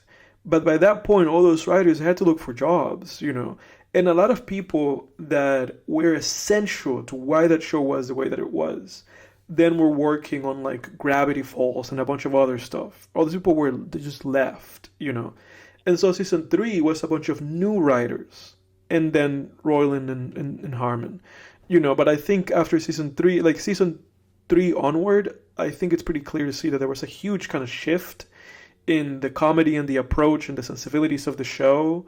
And then that it seems like Roiland maybe took more and more and more kind of power on that show and became more and more just kind of Justin Roiland's show. And then now I don't even know what the heck it is. I mean, it's still airing, I think. But that's beside the point. It just like... you're right. You can't discount like... the importance. You can't discount the importance of other creative voices, helping you out. I mean, I experienced it like, I mean, even as an author, like, I mean, the reason I gravitated more toward ultimately being a novelist versus like filmmaking was because of the independence of it and the creative freedom. But, I mean, it applies there too. I mean, like my editor, he was kind enough to, my editor's Jeff Hart, by the way, just a little plug for him. If anyone needs anything edited, find him on Reedsy. He's awesome. He's got a couple of horror novels that he's put out, one of which was made into a movie, and he's also ghost written a number of New York Times bestsellers, and he's a professional editor by trade as well. So he's the real deal. He's a great editor. He was worth every penny after hiring him. That's not a paid ad. I'm legit just recommending him. But he's kind enough after the editing process to still talk with me and bounce ideas around. And I mean, like even recently, I'm still working on the revisions for the novel right now. Thankfully, I'm almost done. But, he floated an idea a few weeks ago, and I was like, this is pretty holy good. shit, that's fucking awesome. I'm using that. Like, I'm totally using that. Yeah. And I'm totally using it. Yes. Dude. Like I'm writing it as we speak. Like, I was like, that's a great freaking idea. Yeah. So don't discount. Yeah. Like you're absolutely right, dude. You can't discount the power of other creative voices. Yeah. Yeah. So I guess Vince Gilligan wouldn't deny that either. No. Like he's super humble in these interviews too. He talks about the importance of like his writing staff and how many great ideas they've come up with. But the thing to note is that Peter Gould's not there. And who knows how many of those other writers are there. So we'll see. Hopefully it turns out, and he delivers a great show. We'll see. Yeah. Well, in the consciousness of time, why don't we go into our recaps and then we go from there. Yeah, sounds good, dude. You want me to go first? Yeah, go ahead. All right, yeah. So as far as movies go, I rewatched Poltergeist with my girlfriend. That's an incredible, obviously one of the great horror films ever. That's like Spielberg's like ghost director movie, right? Because it wasn't him. Yeah, Toby Hooper, the Texas Chainsaw Massacre guy, directed it officially, but feels very much like a Spielberg film. Yeah, his ghost. Ironically, I think I said this in the comments with one of our commenters when we were talking about this movie on the clip where we talk about Poltergeist 2. Mm-hmm. Poltergeist 2 was not directed by Toby Hooper, and it feels more Toby Hooper-esque. Like it has more of a... There's like a griminess to that second one. It's like Poltergeist by the guy feels like a Spielberg movie, and the second one feels like a Toby Hooper movie, even though he had nothing to do with it. Yeah, it's so weird. Yeah. The second one even has like a chainsaw in it that operates by itself. That's like the cherry on top of that. But but anyway, I think the best part about Poltergeist is the drama and the believability of the family unit. Mm-hmm. Like that's a really just one of the best family dynamics I've ever seen in a movie is in Poltergeist. Like you really feel the parents' desperation to get their child back. Mm-hmm. I know, like I consider like Insidious to be sort of almost like a remake or a modern version of Poltergeist, but I gotta Yeah, say for they don't sure. quite capture it as well in Insidious. They capture it The a little dynamic, bit, for sure. Yeah. but that dynamic, man, that they because again, Poltergeist, it was it just harkens back to a time when audiences were more or at least filmmakers trusted that the audience would be Yeah. more patient. Trusting They the could have audience. these long 8 to 10 minute scenes of just developing these family dynamics and really just sitting with the parents' sense of grief and loss and desperation to get to their daughter back from this netherworld. Hmm. That's the best part of that movie to me. You know, your mileage might vary with the scares and Yeah. everything in that movie and all the rest, but I think that that's an indisputable aspect of that movie that is incredible. Is that family dynamic? And then I watched Lucio Fulci's Italian zombie horror film, City of the Living Dead. This is part of, so I've mentioned The Beyond before on this podcast that Lucio Fulci did. This, The Beyond, and then a movie called The House by the Cemetery are part of an unofficial trilogy called Fulci's Gates of Hell trilogy. And because each one deals with some sort of earthly portal to hell that Hmm. zombies come out of. At least in the first two, I haven't seen House by the Cemetery, but I know there's like a gate to hell in that one. Similar to The Beyond, it's just kind of just a really bad script, horrible, horrible dialogue, really like kind of just nonsensical at times. I think there's actually a better sort of plot as far as like there's a plot goal and an actual thing we're trying to accomplish in this one. Hmm. But I rated it a 5 out of 10, where The Beyond I'd put it a 6 out of 10 because The Beyond I feel like has more iconic imagery and one of the best film scores ever Yeah, you've mentioned that of all before. time. Yeah. The just a stellar film score. I it's incredible. And City of the Living Dead doesn't really have a score. The score didn't stand out to me as much, Yeah. but it was, I think, one year before. Excuse me, before The Beyond. Um, but it was good to at least check that one out because Italian horror, it has an interesting vibe to it. Quite interesting. Italiano. And then, of course, I rewatched Gonjiam Haunted Asylum with my Yeah, that's girlfriend, as I right. told Gonjiam. you. Go back to last year, Yeah, buddy. We have a review for it. yeah. Um, looks like she really liked that. She gave it a 9 out of 10. I gave it Nice. an 8. Yeah. Yeah. But yeah, she really enjoyed that one. You leveled up. Did you Scared the give it an pants 8 the off her. first time? Yeah, yeah, I Okay. I did. gave it a 7, so maybe I was a little bit more critical than you were. Yeah, I mean, it's I think it's just the scares are just so effective in it, and some of the imagery is so effective that it elevates it to an 8. Yeah, it's a really Otherwise, I good would say scary it's movie. slightly above average. Like I'm not really that into the characters and everything. What I noticed on this watch was that the first half of that movie really lulls you into false sense of security. Because especially on the rewatch, I was like, this isn't as scary as I remember. And then the second shit starts Yeah, hitting the dude, fan. I was like, things oh hit the shit, no, it fan. is. It gets I real. was like, oh yeah, I was like, oh shit, no, this is way scarier than I remember. Yeah.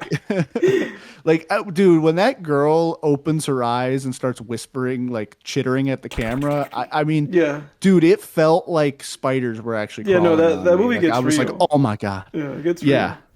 oh god. But yeah, and then last night, just for the atmosphere, Halloween vibes, I threw on Frankenstein Meets the Wolfman, one of the classic Universal monster films, in which one of the first ever crossover movies, Hmm. where the Wolfman meets Frankenstein, as you might guess from the title, and or Frankenstein's monster, excuse me. What I will say is it's a terrible script, absolutely awful script, awful dialogue, horrible. But the atmosphere is great. There's a great these Universal horror films, they're great atmosphere. There's a number of scenes. I mean, it opens with like in a graveyard where these two grave robbers are walking through a graveyard with a lantern, and there's a howling wind and it's blowing dead leaves everywhere, and the Hmm. lighting's great, and it's just like, oh man, this great gothic atmosphere. And that maintains that the whole movie, where I can't knock that, but it's a pretty bad movie. Yeah. Because even back then, they started pumping out horror sequels, and they just got, shitty. Became schlock. They just got schlocky. Where even though those first ones were generally masterpieces, Yeah. but it was good for the vibes. And then as far as music goes, I listened to a few albums over the course of the week. I listened to "Lonely at the Top" by Joey Badass. That was pretty good. I'm not the biggest Joey Badass fan, Yeah. even though I really enjoy boom bap, alternative hip hop. But Joey Badass, he's kind of hit or miss for me. And the album, some of the songs were good, and some of them were, whatever. I really enjoyed the Ty Dolla Sign feature on here. It's really good. Um, and then I listened to Once Upon a Time 1 and 2 by Jay Worthy. Um, these are two great West Coast albums. So Jay Worthy, I think he's part of the Griselda collective with Benny the Butcher and those folks. Mm. But where they're boom bap New York guys, Jay Worthy has a very distinct West Coast sound.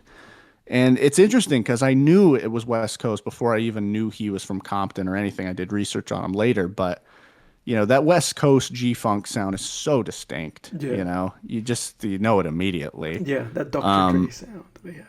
Exactly. And then are you aware of, when you listen to some of these like Benny the Butcher songs and Conway songs, have you ever heard that producer tag that goes like, "Conductor, we have a problem," or like It's possible. It doesn't ring immediately. yeah.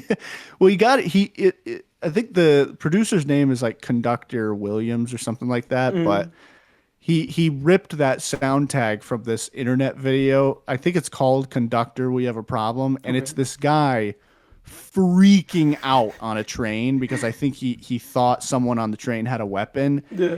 And he's mashing the intercom button, which, first of all, the way an intercom works is you press it once And then you or talk. hold it. Yeah. And he's mashing it, and he just keeps mashing it and goes, "Conductor, we have a problem. Conductor, we have a problem." He yells that 50 times. Yeah. And when everyone on the train starts turning on him, like someone on the train just goes like, "You're the problem, brother. You're the problem." Yeah. The second everyone starts turning on him, he starts going, "Conductor, I have a problem. Conductor, I have a problem." That's He like changes 9 it years to old. I. It's an old one. Yeah. I'll watch it after the show. Yeah, so an interesting bit of trivia. But so that conductor dude, he has a number of tracks he produces on these albums. Great beats, just beautiful. Some great jazzy beats too. There's even an Alchemist beat in there. And a lot of great features. You got Conway, West Side Gun. You got a Ty Dolla Sign feature. Yeah, a lot of good stuff. Jay Worthy, good, solid. He's worthy. Yeah, he's worthy. Apparently, he is Grimes's stepbrother. Yeah, that's so too. strange. That is so strange, man. But Such a random makes piece sense. of. Yeah. But like their parents married when they were 11, so they're genuinely siblings. Yeah. It's not like 2 years ago their parents just happened to get married. Like, Pretty fascinating. and then, and today I listened to half of Young Thug's latest album. I think it's pronounced Ooey Scuti. I think Young Thug's kind of washed, man. Well, Like, that album got beaten up. The consensus now that that's his worst album. it's pretty bad. Yeah. I don't think I'm gonna finish it. It's just I'm bad. not even gonna bother. No.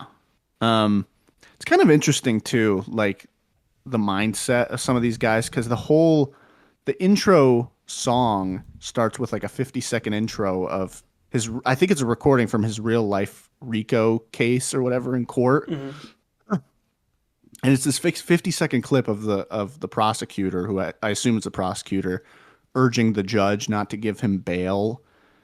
and it's just like you're just like bragging about this. I don't Yeah, know. It's yeah, like, what the fuck is this? yeah. I I mean, never care for Young this Thug isn't like that. something to be proud of, dude, that you're like going to jail for Yeah, conspiracy to murder yeah. people. Rico It's charges. just, Like his last, I think 3 or 4 albums I haven't listened to. I don't care about Young Thug like that really. yeah. I mean, he had some good stuff coming out in like 2015, 16, that Jeffrey time and that period. kind of stuff. Yeah, I listened to that, but Yeah. like everything after that, I haven't really listened Yeah, to. he's washed. He's pretty nostalgic for me too. It reminds me of just like late high school, early college kind of era. But um, and then let me see. Yeah, three more things. World Boss by Trippie Redd, a single that he released a few weeks ago. I listened to that for the first time today. That's pretty good. He's doing kind of that Playboy Cardi thing where he's deepening his voice, and it sounds interesting. Pretty good rage song. Had me kind of going down a Trippie Redd rabbit hole because he's an interesting artist. He's similar to Little B, where it's like he just mass puts Stuff all the loads time. up these Yeah, albums with lots and lots of songs, and it's like, it's just and it's a lot of different. gaming algorithms. Yeah, kind of. I genuinely, for some reason, there's something about Trippie that leads me to believe that he genuinely is just trying to share like a lot of different musical styles that he enjoys. Yeah, And it causes some of his albums to be a little bit incoherent, where some of the songs don't sound like they belong in the same project. But yeah, Trippie Redd, he's an artist that I'm always kind of pulling for. He just seems like a creative dude. I can get behind his stuff. yeah. He's not my favorite or anything, but I've always just respected him as an artist. And then finally, as far as books go, I just started Graveyard Shift by M.L. Rio. It concerns a number of different people who work in various departments on a college campus who all know each other because they all smoke cigarettes in the same designated smoking area. And they get involved in a bit of a Scooby-Doo mystery. It's pretty good so far. It's too soon to really give an opinion, but it's good so far. Solid character building atmosphere. I like it. So we'll see how that goes. It's a novella, by the way, not a novel. And then finally, I just threw it on the audio version of it while I was working the other day. A novella by Stephen King called The Jaunt. This is the scariest story I have ever read. Oh my God. I've read it before, so this was a reread for Yeah. me. The Jaunt by Stephen King is the scariest story I have ever read in my entire life. I suspect it will remain so for a very long time. Before reading this story, I used to think that hell was the worst thing, was the scariest idea you could come up with. And when I say hell, I The mean concept of that. the concept of hell as put forth in various religions from Buddhism to Islam and sort of hinted at in Christianity, but certainly the picture is definitely painted in Christian literature, such as Dante's Inferno. I used to think, hey, that's like the scariest thing you could come up with, right? This place of eternal, or, at least in something like Buddhism, millions of years, where you're tortured by fire, ice, Yeah. all manner of things. Yeah. Not so. Stephen King in The Jaunt managed to think of something scarier than hell. Yeah. So if you're Holy interested crap. in that, read The Jaunt by Stephen King. And that's it for me. Okay. Well, I think I've listened to 4 albums since our last show. Those were In Search of by N.E.R.D. N.E.R.D. That's Yeah, yeah. yeah, that's what's his Pharrell's name? group. Pharrell Williams. That's Pharrell Williams and the other guy. I forget what the other guy's name is. But that's like him and his buddy, and they have N.E.R.D. So I listened to In Search of, which I think it's kind of like they're considered to be like their best kind of classic-ish album. 2006, 2000, I think like early 2000, like 2004, 2005. Pretty cool. Like it's not great. Like I thought it was kind of just kind of good. It's good. a lot of stuff is dated, and a lot of the stuff that Pharrell like sings or raps about is kind of just like, that's not kind of fun or cool, or it's not in vogue anymore, Pharrell, you know. And your weird nerdy raps are not cool. So there's kind of a little bit of that, but songs like Run the Sun, you know, to this day are really good, you know, just great fun songs. That's my favorite N.E.R.D song. Yeah. That's like the only one I really I think it's know, their to be best honest. song like ever. Because it doesn't get And I wish we could run yeah. to the sun. It doesn't get much better than that for them. Yeah. You know, in this album you can still listen to stuff like what is it? There's a song here, Am I High, with Malice, you know, from Pusha T's brother, you know, from their what's the name of that? What's the name of their band? Clips. So there's a little bit of that, you know. The song Lap Dance has aged terribly. It was like the hit of the album back then, but so it's a little bit of hit and miss. It's a little bit hit and miss. Did you know Clips came out with an album like a couple months ago? Yeah, we talked about it, but I haven't listened to it. Oh, did we? Yeah. Okay. It was good. It's been one of those Side that, note. like it's been one of those like Alfredo 2 and that and the new Tyler. Like it's just been a bunch of stuff that I've just been like, okay, just stay over there and I'll listen to you at some point. Yeah. But yeah, you can listen to this stuff if you want to, but I didn't think it was like particularly like anything worth listening to too much. But Run the Sun's great. And then I listened to their latest album, which I had listened to before, so this was kind of a re-listen. No One Ever Really Dies. And like their In Search Of album, which is kind of a mixed bag. I like Lemon with Rihanna. I like 1000 with Future. I like Rolling Them Sevens with Andrew 3000. And I like Lighting Fire Magic Prayer. So I like those 4 songs. It's 11 songs. But it's still a little bit of a mixed bag. It's just kind of one of those things where it's like a lot of the songs are too long, and Pharrell's not very interesting. Pharrell is just kind of like a one-trick pony, where he always does the exact same voice, you know, the exact same voice that you hear in Run the Sun. He does that exact same voice in every song. He doesn't have range. So the songs get really kind of monotone and boring. But that's it for N.E.R.D. And then I listened to, as I am in the A's and the N's, to Nas, and I listened to It Was Written, and I listened to Illmatic, which to this day, you know, people still claim that those are like the best hip hop albums ever made. And it's interesting because people often don't talk about It Was Written in the same vein, in the same way as Illmatic. But I disagree with that because I thought It Was Written and Illmatic are very much like the exact same quality. Like Illmatic was 94. It Was Written when it was 96. This is Nas's peak. After those 2 albums, he just kind of went down, seemingly. And then lately, with his new King's Disease albums, people said that he kind of came back to form. But it's Illmatic, man. You know, it's New York State of Mind. It's Life's a Bee. It's The World Is Yours. You know, The World Is Yours. Yeah. Oh yeah. It's One Love with Q-Tip, which I think might be my favorite song in there. Like just that One Love, you know. It's a classic. There's really nothing I can say. It's great front to back.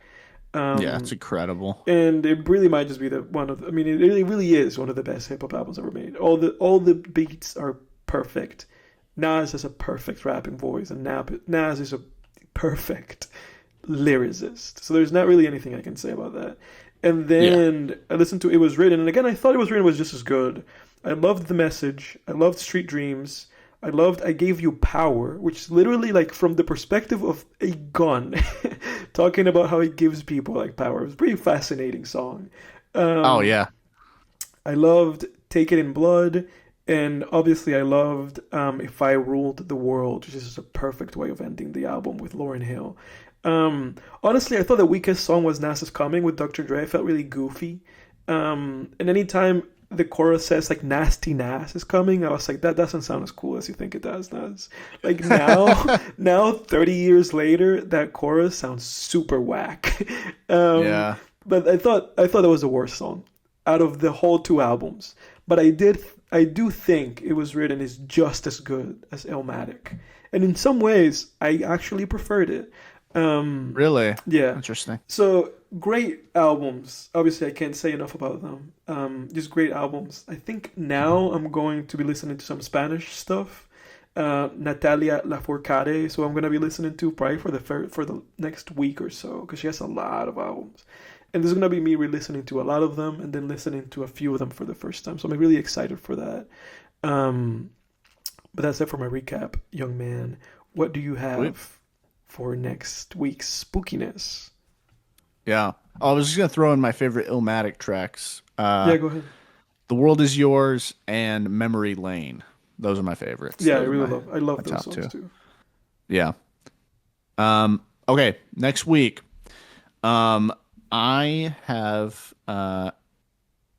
basically something that is going to cover the both the because we were going through eras Yes.